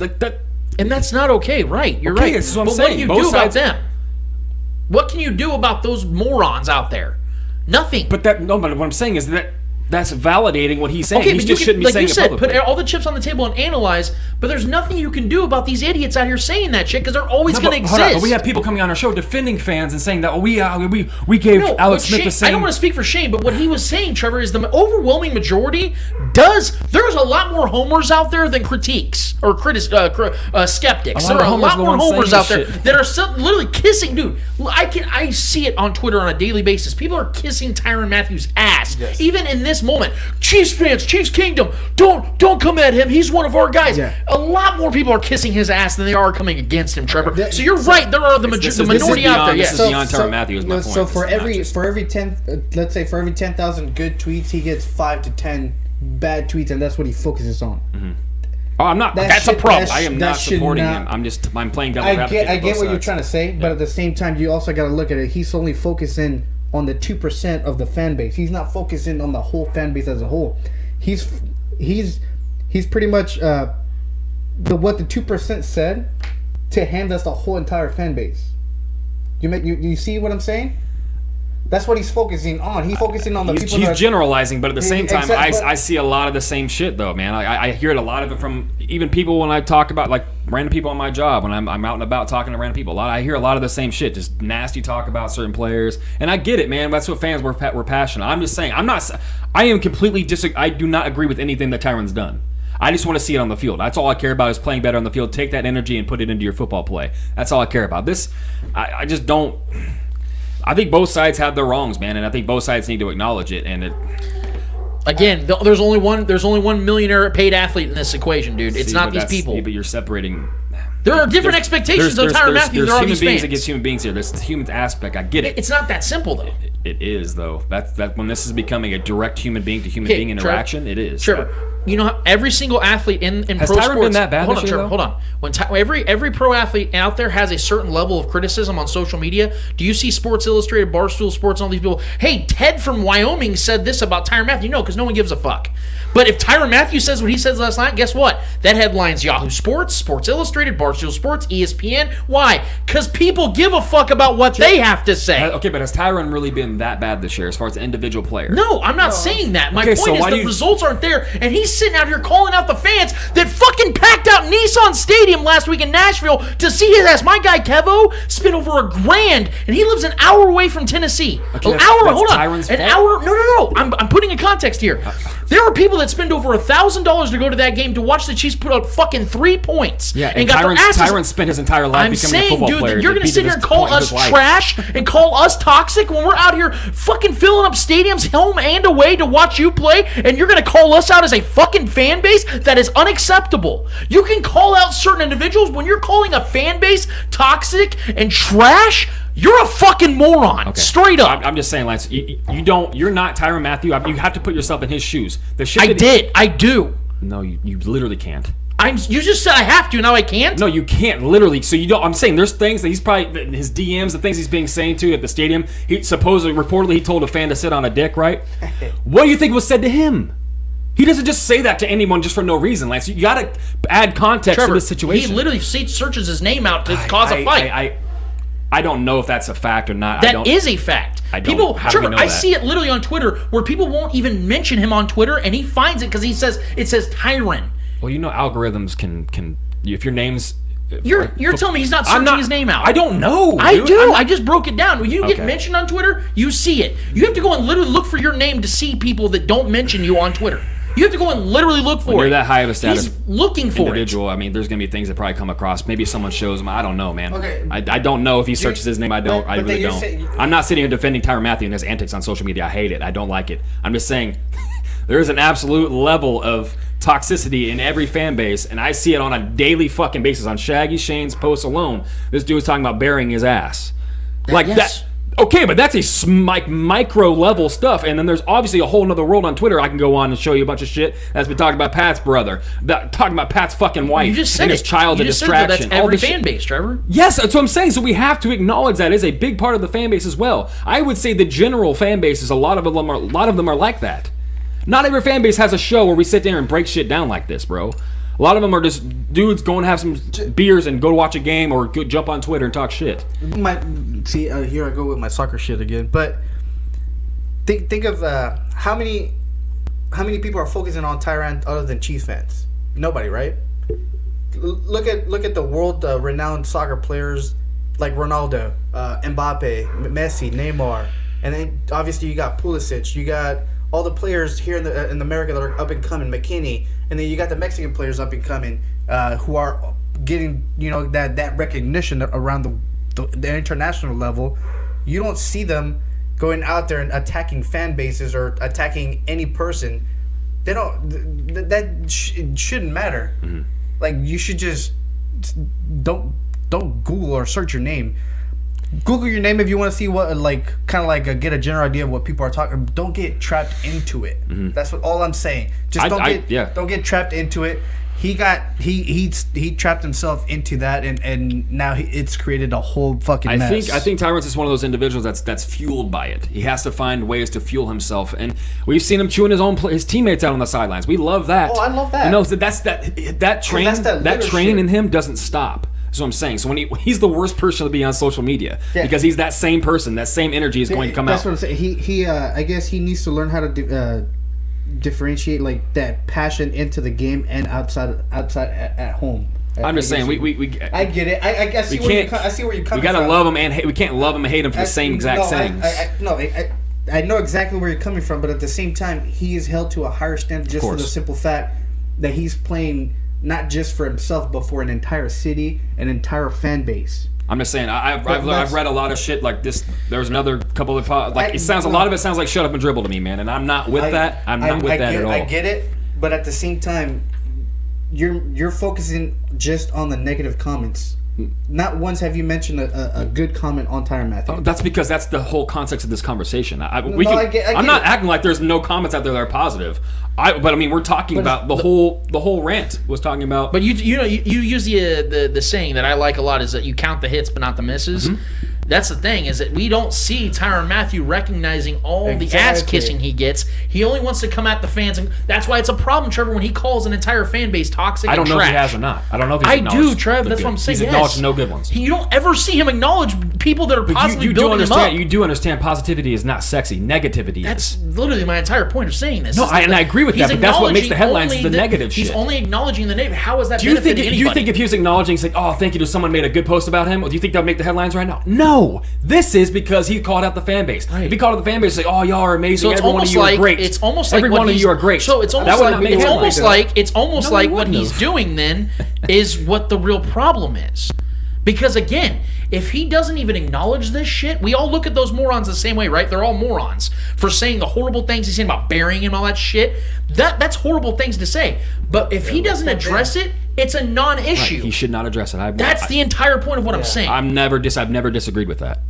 I'm saying, but you have to understand where he's at mentally when that shit's being said, because you've reacted to things. I think we do. Like, but how many times have you reacted to things on social media? I know you're not on his level of criticism. Right. But that's there's actually- I'm glad you you've brought had that up. argument after argument on social media, Trevor. and cussing people out and all this shit Trevor, too. It's not like we're all human beings. You do bro. understand though that isn't good on me to do that. Of course. Right. Of course. So you're making a point that actually helps the point I'm making, No, that it's he not. should rise above it. No, because you fell victim to it. And I fell victim, and I was wrong for doing And that. he's wrong as well. I'm not saying he's right. Right. I'm saying we have to understand the human nature here. We do. Because No. You Everyone just wants me as him an gone example. now. Everyone wants him gone now. you just- Should you not do the You show just use anymore? me as an example. Oh my god, dude. You use me as an example. I do know. So you should not do the show anymore because everyone wants his job. I don't think people want his job. I think, Trevor, the question is whether he's going to be a long-term answer now. Because we're talking about giving this guy $50 to $70 million for 3 to 4 more years. I don't think he should get that, but I'm saying everyone wants him to be benched. But why don't you think he should get that? What? Why don't you think he should get that? When did I say he did? You literally just said that. What? That he shouldn't get He that. shouldn't get that money. I'm confused on what you're saying. I said he should. I said we're looking at $50 to $70 million over the next you're 3 or like, 4 he years. shouldn't Yeah, get and he that. shouldn't get that. Yeah. I think he should be done after this year. Okay, why? Because of this. This is just a That's- distraction. okay. I never once disagreed with that. But you just made a case that people want him gone for this, and that's wrong. Because no, both can be true. He should lose his job because of his antics, but at the same time, we need to understand why his antics are what they are. Okay. You see what I'm saying? Yes. There's two truths here, We- but we, we're acting like one's not. The fan base are acting like they're not in the wrong at all either. That people got to take responsibility. Granted, there's a bigger scale on where he's sitting on a bigger scale, but at the same time, he's obviously, if we know he's affected by the things that are being said, we should try to relax and not say. And obviously, this is a bigger issue than just Tyrann, dude. Okay. We've seen so many things of all these players. We've seen death threats to players and all this shit. That's a problem too, Yep, man. it is. It's I bigger agree. than just Tyrann. All right, we're gonna move on because I feel like we could keep going on this, but we're actually gonna move to the Eddie Hour because I know Eddie has probably a lot of questions outside of this very topic, even though it is the biggest story right now in Kansas City and quite frankly probably in American sports. So, Eddie, what do you have for us in the Eddie Hour? All right, man. Let's start off with the NBA, man. I got to go to the NBA because obviously season's freshly started, so there's a lot of stories out there. I just want to get your thoughts after a full first week of NBA. I want to get your thoughts on how the season's going for not every team, but like to the top teams. How do you see it shaping up in the first week? I think the most notable thing, because we could talk about the Lakers, but I think the most notable thing is how bad James Harden's been so far. This rule It's not change, just him. this rule change has really affected the way he plays basketball, and that was always something that drove me crazy about his game because he's obviously a Hall of Fame player, one of the best players in the NBA without question. But you're seeing just how much a little change in NBA rules can affect a guy that relied on something so heavily, and we saw it. I mean, you're talking about, what was it, last year 37% of James Harden's points came from the free throw line.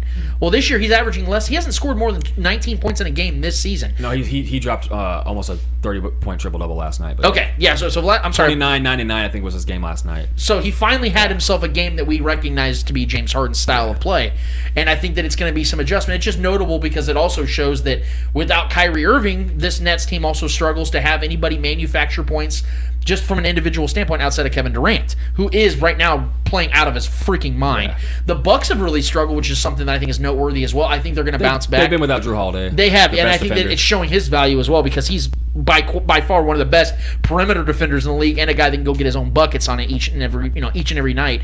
I think they're going to bounce back. And the Lakers, I was actually anticipating this type of struggle to start the season. This is why I didn't have them as the number one seed in the West, because I think they're going to really use the regular season to figure out and experiment on some things. But they're so confident in what they have from just a veteran leadership standard alone. They're not worried if they're the 3, 4, or 5 seed in the West, which I think that is very realistic. In fact, I think it's more realistic that the Lakers get a 2 seed or down more than they are going to get the 1 seed, because I think there's going to be teams like the Jazz and the Nuggets are going to really fight for that 1 spot because now home crowds are back and all that stuff. I think that you're going to start seeing teams like that really try to get that 1 seed, and the Lakers aren't really concerned about that because they have the most talent in the entire NBA. And once it starts clicking, which it will, I think the whole Russell Westbrook aspect of things is going to really dwindle, and they're going to get right back into where they belong. I have not been impressed with the Lakers so far this year. They have not looked good. There's going to be a lot of figuring out, I think, this year. Russ has been chaotic. Granted, his whole career has kind of been that kind of player.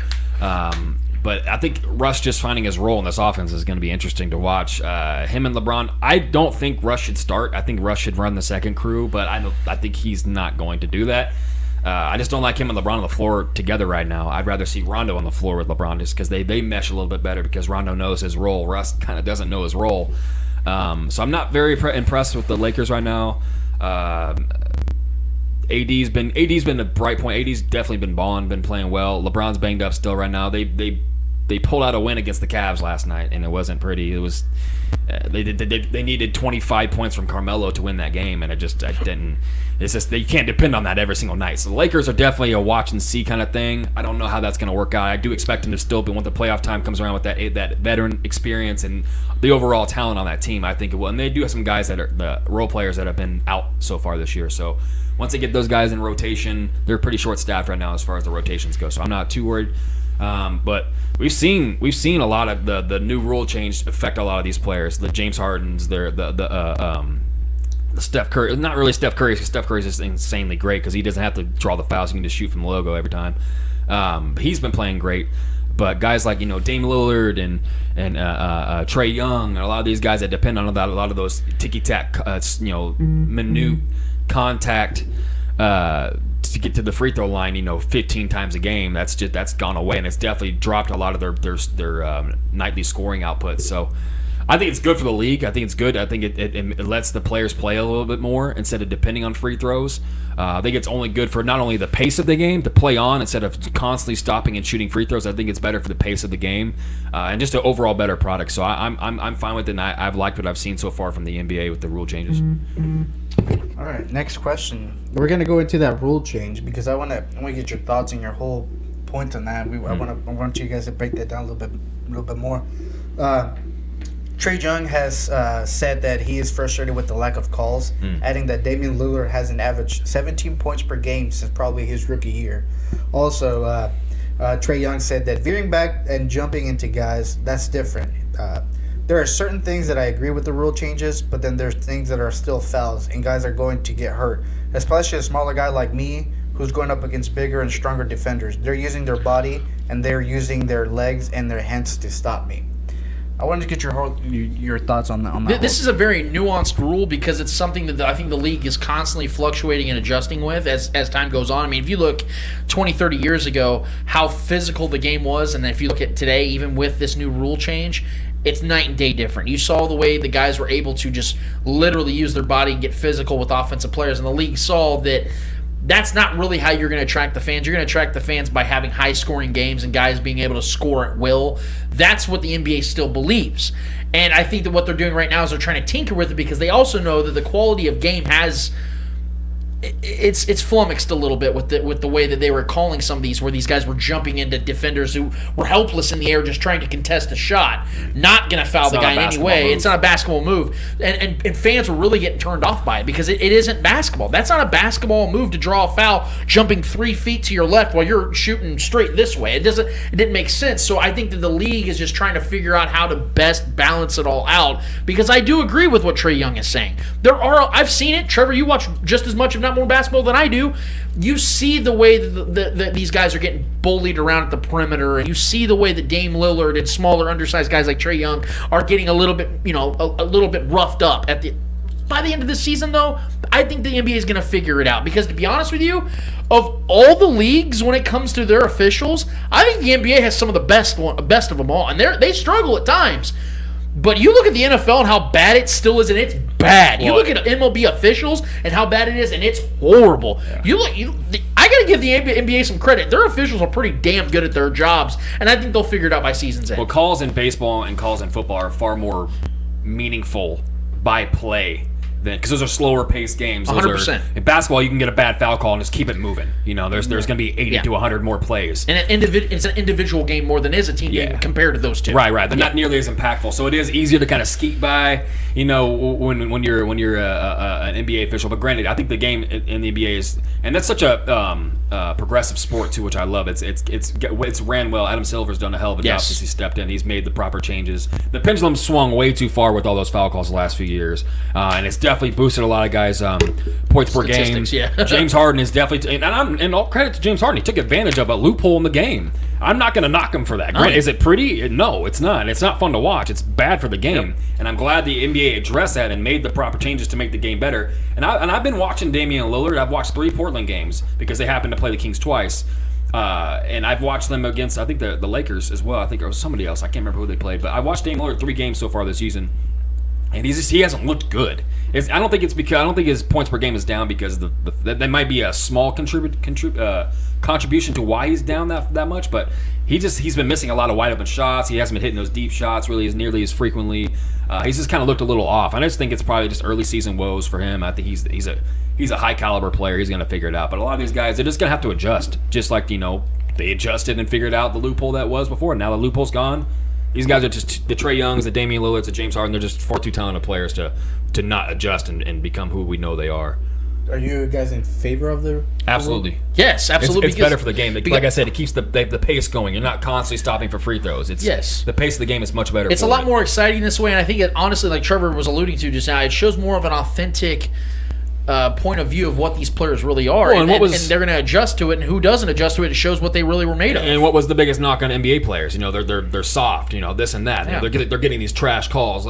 So taking that away definitely helps the image of these players as well, and the image of the game because it doesn't make the game look soft. And you saw the way the U.S. team in the Olympics had to play and how they had to just the first couple of games. Like, that was what the fuck is this? Yeah. And then what they go and do? Oh, that's right, they won the fucking gold medal. But I liked what Dame said during that time. He was sort of backhanded. Complaining about it, but at the same time, he respected it though. That's what I love about Dame Lillard. He does respect that he needs to be better and adjust, and I do expect those guys to adjust. All right, let's go to the MLB. So obviously the World Series is underway. I believe it's tied 1-1 with the Braves Astros, but the story was the Dodgers who were eliminated by the Braves, and because they were the team to beat going into this season. Going into the playoffs, they were the team everybody saw in the World Series, winning the World Series. What went wrong for the Dodgers? Well, first of all, it is 2-1 Braves, and 2-1. Before the season, I will say I did pick the Braves to win the World Series. I'm proud of that. I didn't think there was a chance with Ronald Acuna being out with his torn ACL, but here we are, looking at this team playing the way they're playing, and even they benched Jock Peterson, and Jorge Soler has been like the name of the series so far, which is unreal. My God, it's incredible seeing him doing what he's doing, but. I think when it comes to the Dodgers and what happened, it's one of those weird things where I don't really think anything did. And I know that sounds crazy, but baseball, we were just talking about it, how these are very different sports. Sometimes there are things that happen that you really just have to look at and say, yeah, that's just how baseball goes, because it is. Look at, and I hate using this because I feel like it's so cliche, but look at that 2004 ALCS against Yankees Red Sox. The Yankees were the better team. They should have won that series. They were up 3-0. Bigger names. Historically, you're guaranteed to win a series if you're up 3-0 in any sport. And the Red Sox won 4 straight games. We can sit here and go, well, what did the Yankees really do wrong? Nothing. They put Mariano Rivera was on the mound. Dude just hit the ball. Trot Nixon and Mark Buehler, like these guys, Mark Bellhorn, go up there and hit these clutches. Poppy, 3 straight walk-offs. Like, you can't explain that. You can't sit here and go, well, the pitch should have been a little bit more on the ends. No. Sometimes the players just make plays. Momentum's a bitch, man. Yeah, and that's what happened with the Dodgers against the Braves. It happens. The Braves just played better baseball. So I don't want to oversimplify it or try to get a pass on this, but I watched the series. And that's what I saw. One team was just better than the other. Yeah, I have to kind of put my foot in my mouth too, because I picked the Dodgers because I just felt like they're overwhelmingly the more talented They were, team. yeah. But I also say the take all the time that baseball is a different sport, that it doesn't matter how talented your team is. If one team gains momentum and they all believe and they rally, no sport are rallies more important than in baseball. If a team rallies and there's momentum and everyone believes, any team could beat any team in baseball in any series. We've seen that numerous times. We just saw it again. The Red Sox obviously is the grand example, but this Dodgers team, I just thought they were just too good. I really did, from top to bottom, and bullpen and the hitting, everything is just from top to bottom, and then they were. Yeah. They just fell victim to a team that gained momentum. Baseball is the ultimate team sport. I know people say football is. Absolutely. I vehemently disagree. Absolutely. Reason why? Majority of the time, teams that win the Super Bowl have the best quarterback or a great individual guy. Baseball, best player in the world probably still is either Fernando Tatis or Mike Trout, Shohei Ohtani. What are those guys doing right now? Oh, that's right. They didn't make the playoffs. Yeah. That's what I'm saying. Like, you can have a star in baseball, but it is not a star-driven league by any means. Ken Griffey Jr. won 0 World Series. You know what I mean? But then you have random guys like Aaron Boone who won a World Series. You know what I mean? Like, it's a complete team effort. It's like when Bryce and Harper teams get hot, left, like Trevor. Yes, his team immediately went to the World yes, Series. Exactly. Like, how do you cut one of the best players in the world and then you immediately go like? Well, they trade him. Yeah, it's still Yeah. the point. Not trade him, but he went and signed with the Phillies for a substantial amount of money. Fact is, like Trevor, that's a perfect example. Bryce Harper, one of the 5 to 10 best position players in baseball, leaves. They win the World Series the next year. Explain that. You can't. It's baseball. Yeah. All right, let's go into the NFL. So, how much of a loss is J.J. Watt to the Cardinals? A humongous loss. I don't think he had much to do at all with that loss to the Packers. But you got to look. I mean, he was 3rd in the league, I think, in was a pressure rate. 3rd in the league at 31 years old, still doing it. And I think it obviously helps when you got Chandler Jones next to you. I think that's a big effort. But, I mean, there's no question about it. JJ was the heart and soul of that defense. He is such an impactful player on and off the field. And you lose that guy for an entire season? I mean, again, I don't think that loss was because they didn't have J.J. Watt. I think that was all circumstantial. I think that A.J. Green had the biggest boneheaded play of his career. What is he, an 11-year vet and played like a rookie on that final play? That had everything to do with that loss. That was a run play? Then, like Nick It definitely Wright, looked like he was trying to block. Well, like Nick Wright said on First Things First, he goes, if A.J. Green thought that was a run play out the chute when they were huddled up making the play, why didn't he question and go, we're running the ball with 25 seconds left and 0 timeouts? Why would we run the ball? That made make no sense. Yeah. So he should have fought that, and if that wasn't what he thought, and he did know that was going to pass play, then he just had an absolute blunder. So not to take away from what J.J. Watt's absences was, but I don't think he was the reason they lost the game at all. Well, he definitely could have been used in that game for sure. They could have made a big stop or another, because they were getting pressure on Aaron Rodgers was just destined to win that game. I mean, he played out of death by 1,000 cuts. I mean, out of his mind. Down his 2 top receivers, and then he loses his 3rd option. And Bakhtiari's out. Yeah, and Tunyon goes down. It was just an incredible GOAT status performance from him against a team that was undefeated and might be the best team in football up to that point. The biggest primetime game ever, too, on Thursday Night Football, because they've never had a game with 2 teams with that great of a record. Only 1 loss this far into the season. That was like a true gritty football game with two quarterbacks in 2 different times of their lives. Kyler's a baller, man, and the way he threw that ball on a rope too in that last play, and he was banged up. He could barely put anything into it and still put it on. That was an easy touchdown, but AJ Green just turns around and the game's over. But yeah, there was actually a report that came out today that they're not ruling JJ Watt out for the year. Oh, yeah, I don't know. I know he has like 4 injuries and he has to get the supposedly quote unquote season-ending surgery. Yeah. But if anybody can bounce back from and defeat the idea that it's season-ending, it's J.J. Watt. I mean, the guy comes back from everything. So I would not be surprised if we see him ready for the playoffs or something. I was going to say, he did it, was it last He immediately did it. 2 years ago? Oh, yeah. Against the Chiefs. That was his second game back in the playoffs. Yep. Yeah. After having that, I think it was a shoulder injury, right? Shoulder. I think he had a shoulder and knee injury. And he's had multiple broken noses. You can't even breathe. But either properly. way, if he is done for the year, that is an absolutely huge loss. He was playing big minutes, big possessions. He was making big plays for that defense.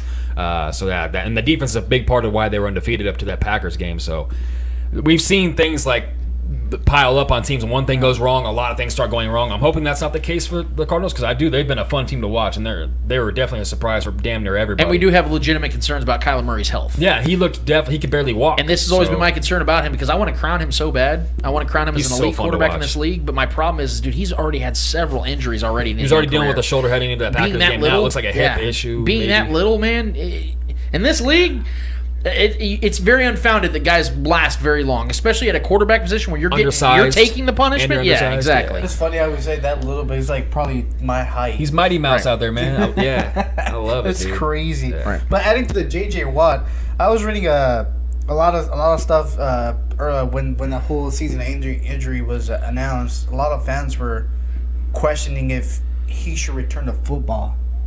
Because of those, he's averaged, I believe, like 9 games in his previous 5-6. Who are we talking about? J.J. Watt. Okay. Just adding to that, and a lot of fans are questioning should J.J. Watt really risk his health just for coming back, or should he just hang up the boots? First of all, we've always said I will never tell a grown man, especially a great athlete, that teams are willing to fork out cash to stop playing. As long as he feels that he can, and that team feels that he can, you keep playing if you want to. Yeah. The only thing I would say is if he had a series of brain injuries, Concussions. I was going to say tons that. of concussions, neck injuries where he broke his neck or had to have spinal fusion or something like that, then I'd be like, it's probably best that he just hangs it up. Just from a concerned fan aspect. But no, that's not what JJ deals with. JJ deals with extremity issues, pectoral issues, things like that. Things that Trevor, you always talk about, soft tissue issues. You can bounce back from that shit. So no, I'm not going to say that. As long as JJ Watt is effective, wants to play, and teams want to pay him, keep playing. Yeah, I'm not going to put my hand in any other man's pockets. I mean, if he wants to continue and to do what he loves and what his life has been based around since he was a child, I'm not going to be the guy that's going to tell J.J. Watt what he should and shouldn't do. But I mean, if he wants to hang him up, I respect that as well. So either way, he's one of the all-time great football players we've ever seen. So either if he hangs him up, he hangs him up. And all due respect to his career, man. All right. I want to get your thoughts on Jamar Chase, and are the Bengals for real this season? I've been very hesitant to give the Bengals that much credit, even though I really like them coming out of the season. I told you guys I think they're a 6-7 win team that's going to be fun. Kind of like how they're like the Panthers of the AFC, where you see this promising young team coming up. Guys, I think the Bengals are for real. And the reason why is because their defense is consistent. They just blew out the Ravens in Baltimore. Yeah, exactly. We can sit here and talk about Joe Burrow and Jamar Chase, which, by the way, are fun as fuck. Maybe the best duo right now in football, honestly. Legitimately. Jamar Chase might be the best receiver in football right now. He's easily Rookie of the Year. Legitimate. And Joe Burrow, already a top 10 quarterback in the league. Yeah. But that's not why I'm thinking they're for real. Because we expected them to be good. Their offense is going to be good. It's their defense. One of the 5 best rushing defenses in the league. One of the 5 best scoring defenses in the league. You can't ignore that. You can't downplay it. If it's the first 3 or 4 weeks, you can go, they're on a nice little... like Trevor just said, they blew out the Ravens, who have owned them for years. In Baltimore. Exactly. That defense is for real. One of the toughest The places to Bengals play. are for real. I'm giving them all the flowers, man, because they deserve the credit. They deserve it. I don't know if they're going to make a long run in the playoffs, but they are 100% going to the playoffs. Yeah, I'm more surprised by their defense. The defense has been stepping it up. I mean, they were giving Lamar fits. I mean, Lamar had obviously his 2 or 3 runs that were unreal. But, I mean, outside of that, their defense has been very, very steady for the most part this year. I mean, I didn't. This is the thing with chemistry too, man. They brought Jamar in for that reason. Instant chemistry, instant wide receiver 1 with the quarterback chemistry, and I mean that's the best thing you could have done. For the fact that worked out for them in that draft pick was incredible, and it's obviously shown. So I mean that offense is electric. They have options all over the place, and then Uzama, the tight end's been showing up too big, and he's had a couple 2 touchdown games. That team's fun to watch, man. They are absolutely. I mean, I can't sit here and try to make the argument that they're not for real. I mean, my eye test shows me that they're absolutely for real. All right. One last question for you guys. Will Deshaun Watson be traded this season, or do you think the NFL will step in and not allow a trade? The NFL has already come out and said they're not going to take any action against Deshaun Watson at this point, which is very shocking. Because of that reason, I do believe he's getting traded. Excuse me. The trade deadline is in 3 or 4 days? Tuesday. I think Tuesday. Yes. Tuesday. At the end of the day, 4 o'clock. I would put a better chance that he does end up getting traded because of that statement made by the NFL at this point. Why I'm so confused is the obvious. 22 active sexual assault allegations against him right now, and as everyone has said, even if 1 or 2 of them are true and the rest are bullshit, he still needs to get absolutely hit with serious suspensions, fines, maybe even some time in jail. So that's where we're sitting at. But I think teams are willing to risk it, especially teams like the Dolphins, who have an 81-year-old owner who has seen zero success over the last forever, since Dan Marino, and even back then they did really nothing in the playoffs. I would be willing to bet that he's like, I will take the risk if the NFL and me can work on this and collaborate on not him getting on the, because I feel like honestly, if he was going to be on the NFL or the commissioner's exempt list, he would have already done it. And according to what we've been hearing, some new developments, the only reason he hasn't been on the NFL's exempt list to this point is because according to the law, you can only get on there if you've committed a felony or something to that level, and he hasn't been indicted or charged with anything yet. So the NFL is legitimately waiting. I get why they're waiting. It's just shocking that it hasn't happened to this point, or the NFL has taken any action to this point. Yeah, I'm trying to figure out if it's better for him that these cases are lingering on. Is that maybe they'll fall off? Maybe a lot of them are not. I mean, if we knew he was immediately going to be charged for these things, that would make more sense. You think it would be acted upon earlier than this. The fact this is lingering on is just really strange to me. So I'm not sure what's going to happen with him. It definitely doesn't look good, and trading a lot of assets away, players and picks, first round picks, that's a high risk for. I mean, obviously a great reward. You're getting a top 5 quarterback talent. Yeah. But there's been reports with the Panthers even throwing in Christian McCaffrey in the mix now for a package, and then there was another report that they're not interested. Like, there's only two teams. I mean, the Panthers and the. If I'm the Eagles, I would still be thinking about it too, because with the Carson Wentz trade, they got an additional first-round pick. They have 3 first-round picks to deal with. But I mean, I don't think he gets traded, man. I don't know if a team's going to take that plunge. That's. If you trade away numerous first-round picks and maybe a player or two or something like that, you package a deal, and then he can't play football for the next 4 years, you fucked yourself so bad. Like, that's such a risk, man. So he could do time. He could legitimately do time. Forget football stuff. This dude could be in prison. We don't know. Like, this is such a big, strange, unique situation right now. We've never seen an elite quarterback in a situation like this, where he's in the midst of maybe getting traded. The bridge is burned with the team he's currently on. He might go to prison. There's just so much in the mix here that could happen. I know for me, if I'm running a team, he's not worth the risk for me. He's just not. You can find competent quarterback play somewhere else. So, yeah, it's a strange situation. I don't think he gets traded, though. Yeah, that's it for me. Yeah. Okay, we are going to now talk about a game that the Chiefs have on the docket this Monday, actually, against the New York Football Giants. Chiefs are hosting them for Monday Night Football, and if anybody knows, so far this season when the Chiefs are playing in primetime, it hasn't gone well, but there is a caveat to that. This is a primetime game against a team that is in the NFC East, and this is where the Chiefs have won the majority of their games. 2 of their 3 wins so far this season have come against NFC East teams, and this is the 3rd game against that division this season for the Chiefs. The Chiefs have averaged around 36 points a game so far this season against NFC East opponents. And according to what our producer, Clay Wendler, just texted me on, I guess supposedly Saquon Barkley and Kenny Golladay are out for this game officially.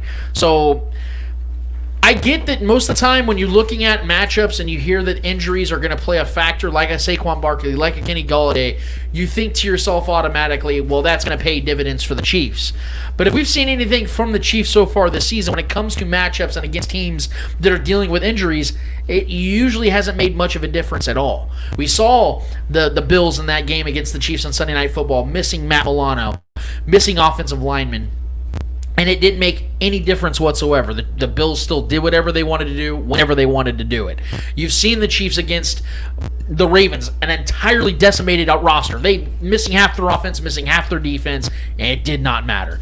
I understand that turnovers played a factor, but the fact is the Ravens still scored 36 damn points in that game. So the Chiefs, like I said, I'm not really excited, and I'm going to be real with you guys, as much as I hate to say it, for the first time in the Mahomes era, I'm not excited about this game. And that sucks to say, because the first time in the Mahomes era, it kind of feels like the Chiefs are just kind of treading water. It doesn't really feel like they're playing for anything at this time. I know that there are plenty of people out there that are sitting there saying, oh, and even at the national level, Jeff Schwartz, a lot of other guys, are Peter Schrager, a lot of these guys are still saying, oh, the Chiefs are going to come back with a vengeance and all this stuff. I'm with Patrick Mahomes and what he said about the Chargers in the offseason. I'll see it when I believe it. Honestly, I'll see it when I believe it, because I don't believe that this Chiefs team is really playing for much right now. And with all the toxicity that is going on outside of football right now on social media, with these are key veteran players we're talking about here that are having real struggles off the field right now of handling failure. I have a real problem believing that this team's going to go into this game and looking any better than we've seen to this part. And even the question I asked to Shane, Shaggy Shane in his segment was, even if the Chiefs are to go out here and blow this team out, which could very well happen because the Giants suck, does it really change anything as far as what this team is? Because we saw that second half against Washington. We saw this team click on all cylinders in that second half. But did we really feel any different? I mean, we were willing. I know we talked about that next week about, okay, the Chiefs did it. Let's see if they can build upon it. And the very next week got their asses handed to them. Like it never happened. Like that team never even emerged out of their slumber. So I'm very concerned about this matchup, quite frankly, even with the injuries. I think the Chiefs are going to win this game. I'll just go out and say it. But I could very well see a first half where the Chiefs struggle out the gate like they have all season long offensively. I could very well see another mobile quarterback giving the Chiefs defense a ton of fits. I could very well see turnovers being a problem because Joe Judge, as much as I don't really believe him as a head coach to be a great head coach by any means or any stretch of the imagination, I do know one thing. He's not taking the Chiefs lightly. You saw it in his press conference about, oh, they don't have Tyreek Hill, Patrick Mahomes, and Travis Kelce anymore? Oh, then why wouldn't I take them seriously? I fully expect him to bring that Patriots-style defense into this game where he's going to say, we're taking Tyreek Hill from you guys tonight. We're taking Travis Kelce from you guys tonight. Let's see what you can do offensively. I wouldn't be shocked in the slightest if the Chiefs struggle again offensively in this game. I think they can squeak it out because I think they're the better team. I think they can finally rise up and do something in a game like this on primetime, which will be the first time all season long they've played well in a primetime game. But I have a hard time looking at this matchup, being excited about it, because I don't believe at this current time the Chiefs are playing for anything more than just pride. And I don't really know how much pride this team really has right now. That's where I'm at right now. It's really about finding a rhythm. I mean, we've got to find a rhythm. We've been out of sorts offensively fuck the defense. We know the defense has been what it is since the season started for the most part, but offensively, this is where we're supposed to be. This is our strong suit. So we got it. It's really just about getting out there, play loose. Don't be tight. Don't press. Don't feel like you got to force throws. Throw a throw away. Check it down if you have to. Let's just go play some sound, smooth football. This is not a defense that's going to go out there and just just bring the heat. This is a defense that's kind of backpedaling a little right now. They've been a solid defense for the most part. They have good players. But this is a team that we should go out there and Pat should just go out there and just have a good day. Just play some good football. Throw 2-3 touchdowns. Get out of there. Unfortunately, that's not my expectation, man. I hate that I'm worried about an injured Kadarius Toney and Sterling Shepard and Devontae Booker filling in, at running back, and Daniel Jones striking some semblance of fear in me right now. It sucks that I even feel that way. It sucks that I'm worried about those players that I just named heading into this game. This should be a team that we go in and just almost overlook as far as analyzing them and what should we expect, what kind of challenge they're going to bring our way. This is a team that we should just go out there and just completely dismantle and de-pants. But that's not the case, man. We continue to play down to our competition's level, and that's as right now, that's what I'm expecting us to do. I'm expecting us to play down to their level. I'm not expecting us to go out there and just be a juggernaut and show who we are and find our identity this week. I'm not expecting it. I have to. That's been my motto almost all year. I have to see it, man. I have to see what we know this team is. We've lost our identity, and it sucks. But I do expect the Chiefs to win. It could be an ugly win. My main thing is keep Pat clean, no turnovers. I don't care if this defense allows 30 points. I just want Pat to have a clean jersey at the end of this game, and I want there to be 0 turnovers. Because if we do that on a week-to-week basis, we're winning 9 times out of 10, 9.5 times out of 10. If Pat's clean, he's able to make the throws he wants, and there's no turnovers, no one's beating us. Period. That's all I want to see. I don't care if we go out there and win by 25, 30 points. I just want us to go out there, do what we do. Have Pat play a comfortable game, not have to be running for his life and running into pressure and throwing errant throws that are just turnover-prone plays. I just don't want to see that anymore. We got to clean it up. This is the game to do it, man. This is the game to gain some kind of momentum and rhythm, and that's all I'm really hoping for, honestly. And then a W, obviously, at the end of the day. Yeah, I think we're all hoping for a W, but me and Lance had a discussion earlier this week where I asked Lance, why doesn't Andy Reid bring out that Alex Smith playbook? It's not even. Yeah. Because whatever they're doing right now, it's not working. Whatever they're doing right now, it's definitely not working. We've gone through 7 weeks of football. Like Shaggy said, we could have been 1-6, or we could have been 5-2, easily. I think if you bring those Alex Smith plays, I'm not saying all of it. I'm saying bring some plays in, because this offense needs them. Because at this moment in time, they're not taking advantage of what that defense is giving them. We know that the defense is going to play in cover 2, and the Chiefs are fucked. They have no answer to that. They have absolutely zero answers to that. We've seen that Patrick Mahomes gets a cover 2 almost was it like 70? He's the least blitz quarterback in the league. Yeah. Like less than 11% of the time. It's like 10.7% of the snaps he's played. Which is insane. Yep. That's the kryptonite to the Chiefs, the cover 2.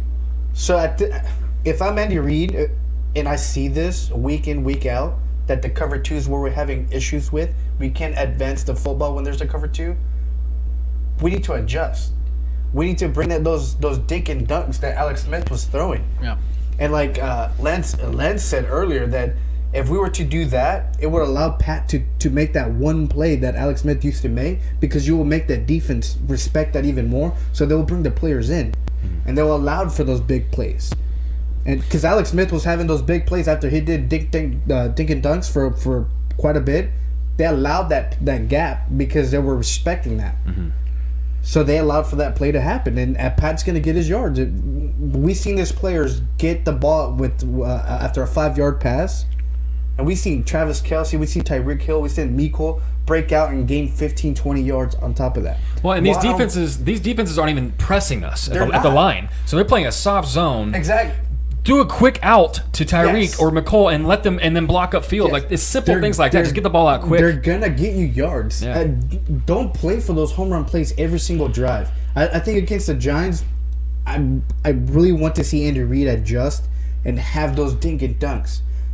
Respect what the defense is giving you. Don't always go for that home run ball. There was a couple pictures on Twitter after that game or videos, clips of plays that after Patrick Mahomes snapped the ball, the players just ran straight up. They didn't turn. They didn't make the cut or anything. They just kept on going. Yeah. Like, how do you expect to get open when all the defense is literally going with you, except for the 4 that are putting that pressure on Patrick Mahomes?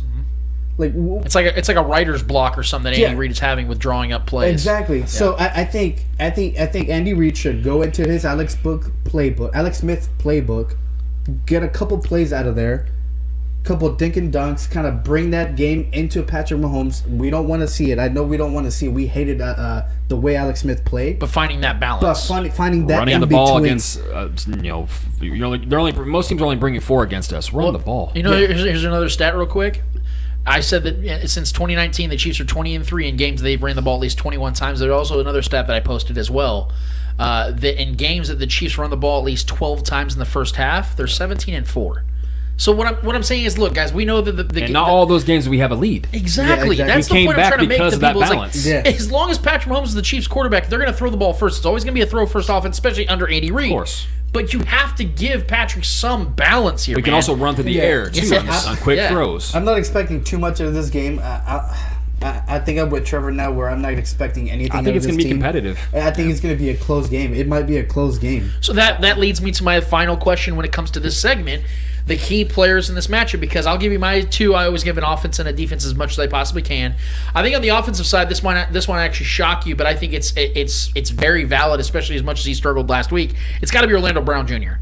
I think he'll be the key player in this one, because I think that the Giants will not be sending people home. But as we saw last week against the Titans, an even worse defense, a far worse defense than the Giants, you saw how they were able to beat up Orlando Brown, which was by far his worst game of the season. Bud Dupree was murdering him at will. I will say, though, there was a little emphasis on Orlando Brown that may not have been fair, because as Mitchell Schwartz broke down, which I love his Daily Dose tweets, he broke down how Orlando Brown had Bud Dupree 11 yards in the backfield, which is what you want as a tackle, because you're basically giving your quarterback an opportunity to climb the pocket, and Pat didn't do that on a couple plays. He doesn't utilize his pocket good enough. Yes. That's what I'm saying. That's what my key thing was. Pat having a clean Yeah. jersey at the end of the day. And you saw- not self-inflicted either. You saw how comfortable Patrick Mahomes was with Eric Fisher and Mitchell Schwartz because he kind of grew up with those guys there. There's going to have to be that comfortability with Orlando Brown because I do believe he's going to be a long-term tackle here in Kansas City. And whoever ends up being the tackle, I do still believe in Yang. I think he's going to be the guy. There has to be that certain level of comfortability between them, and I think that that's still lacking.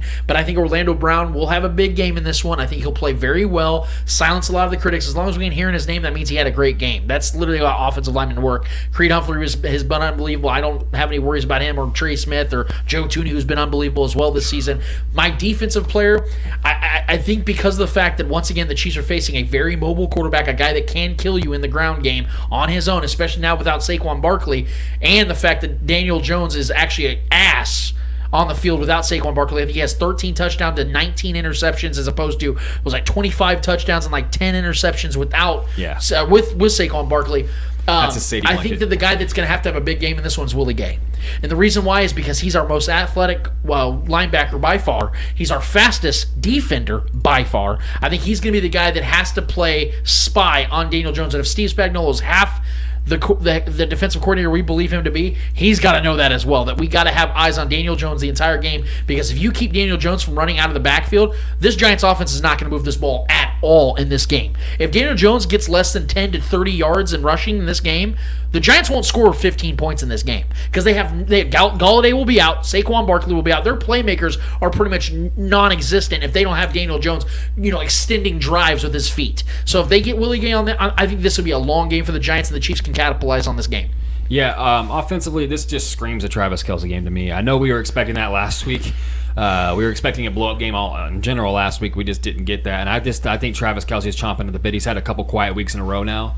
I just think this is one of those games where those safeties just don't have a chance. Week in, week out, no safety or linebacker in coverage with Travis Kelce really has a chance, especially one-on-one. They're going to have to bracket him, but I think the Giants are really going to try to focus on taking Tyreek away. I think we're going to see a lot of double teams on Tyreek and taking the deep ball away. So I think that's going to leave the middle of the field, the flat, the underneath, the little, the short slants and stuff for Travis Kelce. Maybe some up the seam, nice big chunk plays for Travis Kelce. I think he's going to eat. I think he might get a couple touchdowns. I'm expecting that. Just because I think he is, talk about leadership for this team. That's the guy that's been the consistent voice and on and off the field for this team. And I think he's primed for a big game this week against a rough secondary that has not been that great against tight ends this year. And then defensively, I'm going right back to the well, man. I think Nick Bolton showed who he is last week and why he was drafted to this defense. I couldn't have been more proud than to nail that pick. And granted, I would rather sacrifice that and to get a W and to be wrong about Nick Bolton. Maybe he had a terrible game and we still ended up with a win. But no, we ended up losing, obviously. But the bright point of that game was definitely Nick Bolton. He had Derrick Henry shook in that game, and Derrick Henry was pissed off he couldn't get his 100 yards because Nick Bolton said no. And I loved what I saw at him. Yeah. It's a rookie out there facing one of the greatest running backs, one of the Derrick greatest Henry forces we've ever seen multiple in times. the backfield. By himself. Leads the league in tackles for loss. Yes. He had 4 in that game alone. He's third in the league in tackles and number 1 in tackles for loss. That's been an unbelievable draft pick. Yes, so I think he's starting the rest of the year. He's started every game so far this year. Hitchens might have lost his job if we're being honest. He's too expensive though. They're going to play him. It's just, I know. You're right. You're right. He's not as good in coverage as Hitchens is Yeah. at this point, but there's definitely room to grow for coverage. But he's a Mike. Yeah. He's not. He doesn't need to be great in coverage. He's a throwback. He's a guy. That's what I He's a wanted. retro. That's He's a what retro. I wanted. And talk about Shaggy was talking about drafting guys. And we've drafted Nick Bolton, Snead. Willie Gay, Creed Humphrey. Well, a lot of these guys we've drafted. And I think we're doing a good job building guys through drafts. He's gotten better over the last year. We've overpaid Yes. some guys in free agency, Yeah. but Chris Jones is an in-house guy as well. We overpaid for Frank Clark. That's the glaring one. But overall, Sammy Watkins. Yes, of course. But most of our guys that have been showing out and been playing fairly well this year have been guys we drafted. Willie Gay has got to get on the field. He had a great pick last week as well. It's an insanely great They pick. donated $9 million to Jaron Reed for whatever reason. Yeah. See, they're those. But overall, but yes, I'm going right back to the well for Nick Bolton. I think Nick Bolton is going to blast up that middle a couple times and force Daniel Jones out of the pocket. And in lieu of that, I think that's going to give Willie Gay another great game too, because I think Willie Gay is going to catch him in a couple. He's going to try to escape after Nick Bolton blasts up that middle, and that's just going to let the edge players and Willie Gay So feast. Travis Kelce and Nick Bolton for Yes. you? Okay, Eddie, who's for you? You might say it's the obvious, but I'm gonna go Patrick Mahomes for the offense. Okay. I think he needs to get right. I think he needs this game. I think he needs this game without an interception. We need Yeah. to see that from Patrick Mahomes. That'd be nice. And I think Mahomes really wants that. And I think that would definitely help Mahomes throughout the season. I think him not being able to not turning the ball over this game, it's going to be a huge momentum boost for him. Like, Confidence. Man. confidence, yeah, which is what we need out of Patrick Mahomes, and I think, whole team and I needs think that. what this whole team needs out of Patrick Mahomes. So I think Mahomes is gonna go out there, do his thing, do what we know he can do, and I don't want to see him turning in the ball over. I think this is that confidence boost that Mahomes was looking for, and I think this is the game where he's gonna get right, and that us as Chiefs fans and obviously the team, we all want this to happen. So I as my offensive key player, I think Mahomes is going to have a great game. All right, that is our predictions for this game, the Giants-Chiefs game on Monday Night Football. We'll give you our full slate picks as we do each and every Sunday before tomorrow's games kick off on the beautiful day of Halloween that we love here very much. Very excited about that one. But we, like I said, we're going to give you guys all of our predictions, but that's where we stand currently on this Chiefs-Giants game. I'm afraid to even think what it'll be like doing this show next week if the Chiefs somehow drop this game against the Giants. All I will tell you guys is that I will be very much more on the side of the yard sale than retaining some of these dudes. So let's just hope that isn't the case because there'll be some definite L's handed out on that one. But speaking of that, we have one more order of business to attend to. Guys, what's it called? Hold this L. Each and every week, we finish off each and every episode with a series of L's in the world of sports, whether they're friendly or not friendly. We promise you who was ever holding those L's in the world of sports, those motherfuckers deserve it. Trevor Twidwell, I'm starting with you this week. I'm going to mix it up a little bit. I'm sure, like this is like cover two. I got the cover two right here. And I'm mixing it up. Balance, you know what I mean? Throw me off. Balance, quick. RPO, you know? I'm going to go with Trevor Twidwell You're because toxic, I figure Lance. we get the depressing shit out of the way first. You know, we got Tim Burton in the house. You're fucking toxic. I can't take this. Well, I'm gonna pull an AJ Green because I wasn't ready for that. Let's get the toxicity out of the way. No, let's get, Trevor, who's holding the L for you this week, man? No, my L is going to go to Damian Lillard for this reason. Damian Lillard was on he was spitting some bars on. We all know he's a very talented hip hop artist. Yep. His music's actually legit, and he's a very good freestyle artist as well. But he was dropping a freestyle on I-195 show, one of the radio shows locally out there. And one of the lines in one of his bars, he goes like this. He says, "Me not wanting to join a super team might end up being my Achilles heel." Listen, man. That for one, it's ignorant because every single team that has won an NBA championship has been loaded. There's not a single team that has won a championship that didn't have multiple stars, defensive players of the year, MVPs, scoring title winners, assist winners, numerous. I mean, every single team. Go look at every single roster. It's every won a ring or even won multiple rings back to back or whatever you want to call it. They're all super teams, guys. That just shows his lack of, and this is LeBron obviously has been the poster boy for this because he's such a big name to form something and puts them together himself instead of maybe an organization or GM bringing players together. It just happens to be a player making the choice for himself. Let's shit on him for that. But that's been the trend because LeBron has just been the poster boy for that, and it's became a negative thing when that's literally since the beginning of time always been how the NBA is. Yeah.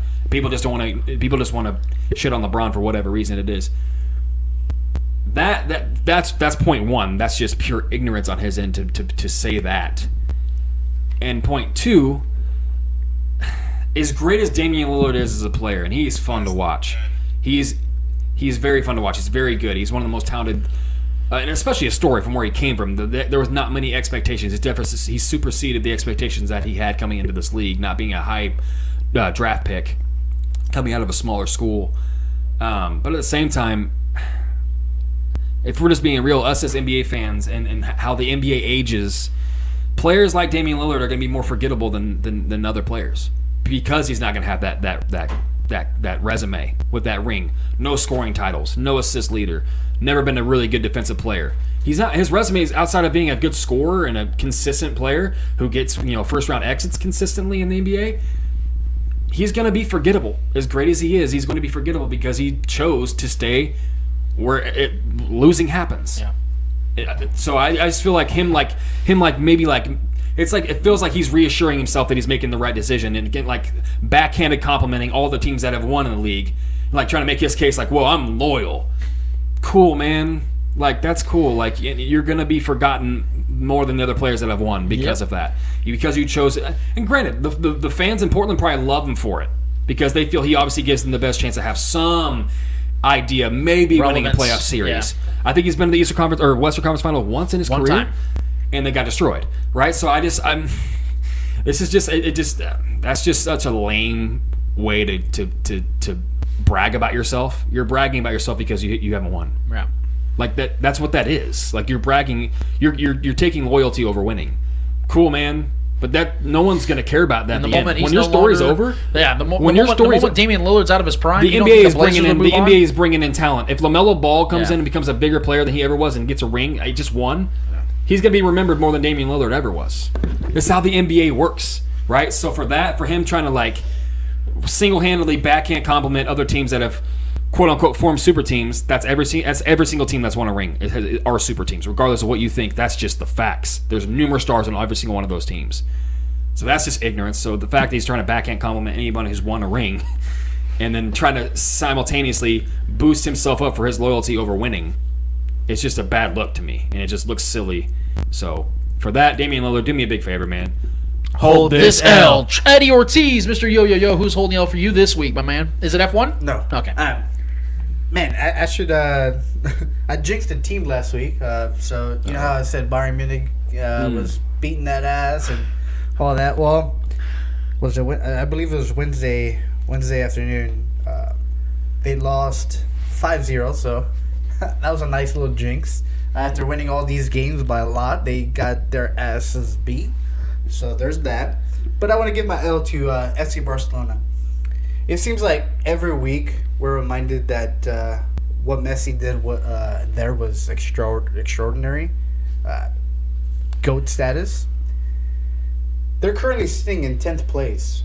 And just this, was it Wednesday or Thursday? I can't remember. Wednesday. They got eliminated from their local cup. Which, obviously, they've won numerous and countless of times.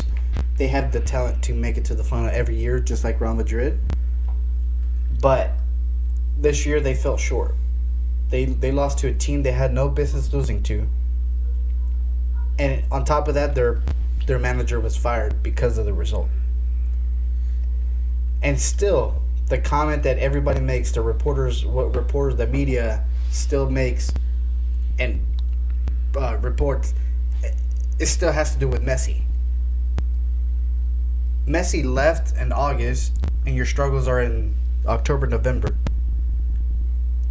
Just think how much Messi meant to this team, and they just let him, kind of walk. They did the opposite instead of keeping him. They did the opposite, just pushed him away because of their financial mistakes and all that stuff.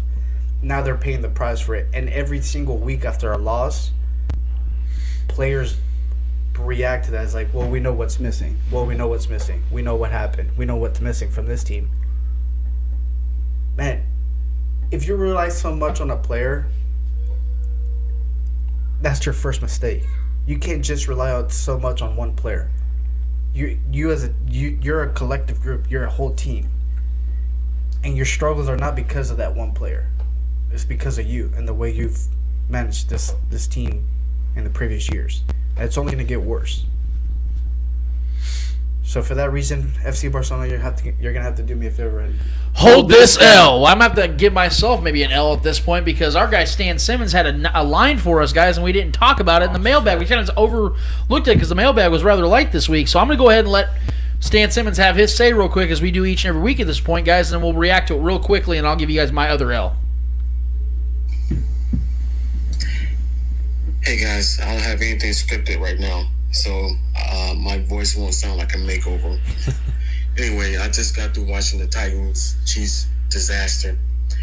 I don't know if you saw the end of the game, but once again, McCole Hardman did fumble. Anyway, what I want to say is, I've been listening to podcasts, people online and all this. I think that the Chiefs need to shake something up. I'm not saying fire Andy Reid. Shaggy was saying fire Andy Reid. That's not what I'm saying. I hope they don't fire Andy Reid. But a shakeup needs to be had. Either fire Spags. Not saying to fire the man because I like Spags, but someone on either Spags or someone on his staff has got to go. Also, a major change in personnel. Hardman is fumbling the ball. It's just something needs to be changed. What do you think? As always, thank you, Stan, for the question. We do appreciate that. That has been a little bit of the topic of discussion today, but I will give you my quick thoughts and then we'll move along. I'm with you. I don't believe that Andy Reid should be fired or resign or retired at this point. I still am very much confident that Andy Reid is the right coach for the Chiefs, although I do believe he has failed to this point of the season. And where he has failed is the fact that I think he's a little too lax when it comes to players. I think that they've kind of rested on their laurels a little bit. They've gotten a little lazy in their approach. I think they expect us to go out there and be the Chiefs, and no one can stop that. Well, teams are stopping it now on both sides of the ball. I do agree that I think that the shakeup should be in the coaching staff. I think that this will more than likely be Eric Bieniemy's last season with the Chiefs. I think he'll probably take a head coaching job at the college level because for some damn reason he can't get one at the NFL level, and I think this will more than likely be his last season. If the defense continues to play at an historically bad level, there is no reason in the world that Spags should retain his job. If they get better and you see them end up at the 22nd or 21st defense, I'm willing to give Spags another opportunity. I don't expect that, though, so honestly, I'm more leaning on the side that Spags should probably go ahead and retire or step down, or the Chiefs let him go and they go with fresh blood at the defensive coordinator position because there's always good defensive coordinators out there. And on the offensive side, we all know that at the end of the day, it's Andy Reid's offense, not Eric Bieniemy's. No disrespect to Eric Bieniemy, but it is not his offense. It's Andy Reid's. So that's where I think it needs to happen. And also, we knew that the Chiefs wanted to make moves on the offensive side. They were after Juju Smith-Schuster. Their problem is outside of Juju Smith-Schuster, we didn't see the Chiefs' names really attached to any other skill position players that they were serious about bringing in. That was a real problem. I felt like they gave up way too quickly, and they rested on the fact they already have Tyreek Hill and Travis Kelce. I think they needed to be a little bit more aggressive, and now you're seeing why. They're so desperate to get creative players out there. They've got Josh Gordon, who's done nothing. And so it's just a lot of confusion. There is a cultural imbalance. There is a systematic imbalance that is in place that we have not seen under Andy Reid yet. And it is happening. It is real. It isn't something we can overlook or just try to push to the side. It's a real problem they have to address directly. We have already pointed it out. And if we can point it out as just being these average Joes, I don't know how they can either. I really hope that this is one of those times where Andy Reid, for the first time, is proactive, not reactive. He goes and figures out the problem instead of letting the problem continue to fester. And then they got an even bigger problem on their hands. You can't waste the prime years of Patrick Mahomes. His contract is really starting to kick in after this next season, guys, which means that you're going to have to be creative in how you build your team. How you do that? You get younger with cheaper players. Get younger and cheaper. Go in the draft. Go and get guys on their rookie deals. Maximize their potential. That's how this team's going to have to build from here on out, at least for the foreseeable future. Thank you so much, Stan, for that question. We really do appreciate it. And I'd be remiss if I didn't give you guys my own L. I was really thinking after last night that I was going to give it to Tyrann Mathieu and Anthony Hitchens. I kind of felt like that was lazy, seeing we talked about it all game. All day, yeah, it's low-hanging fruit. But you want to talk about other things that get planted, because you can plant fruits. Is you plant flowers. People do that. And there are a lot of people that I would consider to be tryhards that try to use like analogies and stuff to motivate players and things of that nature. Trevor, Eddie, and I, we've all played high school sports. We know that coaches use cheesy lines and cheesy attempts to get your team motivated or to get the media off your back when things aren't working well. Well, Andy Reid doesn't do that because he knows that's bullshit. So do all the other great coaches. You never hear Bill Belichick breaking down things in an analogical form to, detour or defer from the responsibility of what they're not doing as head coaches. Well, that didn't stop Nick Sirianni from doing that this week when he decided to use a flower analogy as to what their team's doing. I'll go ahead and let you guys give this one a listen because it's a real treat.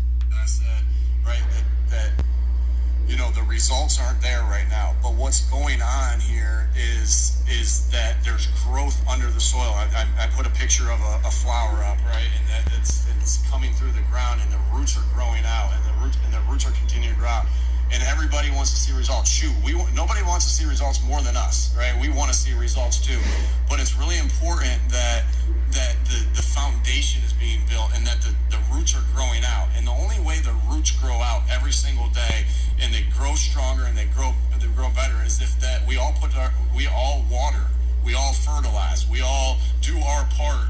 Each individual coach, each individual player, everybody in the building, that we do our part to water to make sure that when it does pop out, it really pops out and it grows. And so that was my message today. And so I'm always like I said to you guys before, I'm always thinking of different messages to give to the team. That either messages that I think that really fit to the situation that I've gotten before in a situation from another head coach, or that from my dad or whatever. And so that was my message today, because we are going through tough times and everybody wants to see results. But just keep doing what we're doing, keep watering, and look at yourself first and know if are you watering and are you fertilizing every day. So when it's time to pop, it'll pop.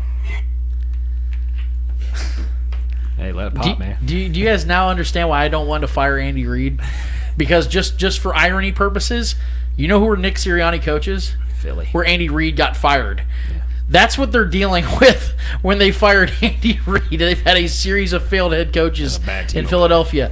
Yeah, I don't want to deal with that in Kansas City. Imagine Patrick Mahomes having to follow that press conference up as that being his head coach. Todd Haley pressers that were not very fun to listen to. And it's funny too because the Farmer's Almanac does say that you should use cow manure to fertilize flowers. That was bullshit, wasn't it? What we just heard. That sounded like youth group. Yeah. That was really bad. That was really, really bad. And I probably would have applauded the Eagles is right after Nick Sirianni walked off that press conference that Jeffrey Lurie, their owner, walked up there and said, "We have officially fired Nick Sirianni and relieved him of all duties as head coach." Because that would have made more sense than whatever the fuck Nick Sirianni was just saying on that press conference.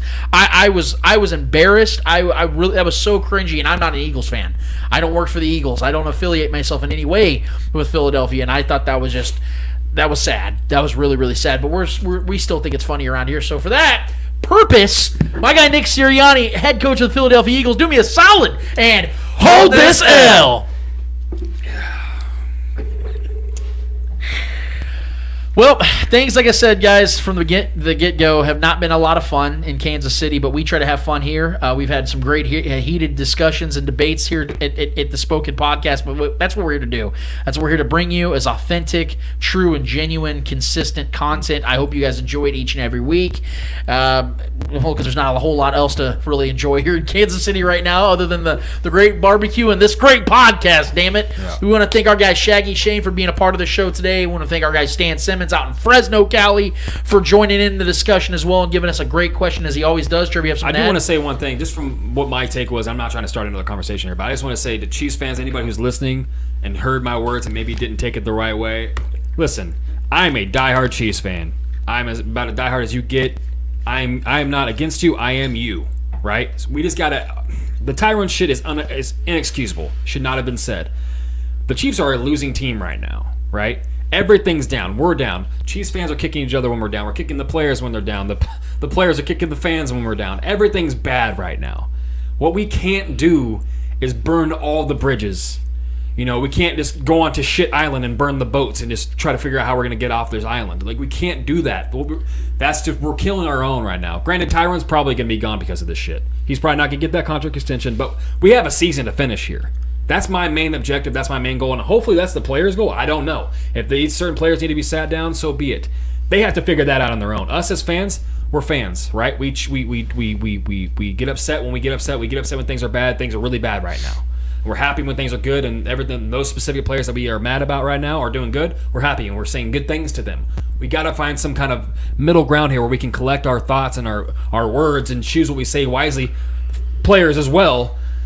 We gotta dig our way out of this as fans, obviously, and as a team. So my overall outlook was supposed to be positive. It may not have come off that way. I was trying to play both sides. I think both situations are wrong right now, but I just want to reiterate, me as a Chiefs fan, I am with you guys. We obviously know things are bad right now. We all want things to be good. And we just moving forward, we got to try to just support this team the best we can because we have a season to finish here, man. Yep. Everybody can do better. That's for damn sure. Yeah. I couldn't agree more. Yeah, well said, by the way. On the field, man. Well said, by the way. And yeah, don't burn all the bridges, especially Jeff Bridges. I really like him. He's a really great actor. Great actor. Yeah, he's on his way out, though. Great actor. So for that, for Trevor Twidwell, for Eddie Ortiz, Mr. Yo, for Clay Wendler, for Shaggy Shane, for Stan Simmons, for everybody that contributes to this bad boy here at the Spoken Podcast, I am Lance Twidwell. Episode 140 of the Spoken Podcast is done, finished. It's finito. And until next week of episode 141, when we talk about potentially a Chiefs team being 4-4 and potentially building upon a win against an NFC East team again, we out of this bitch. Later.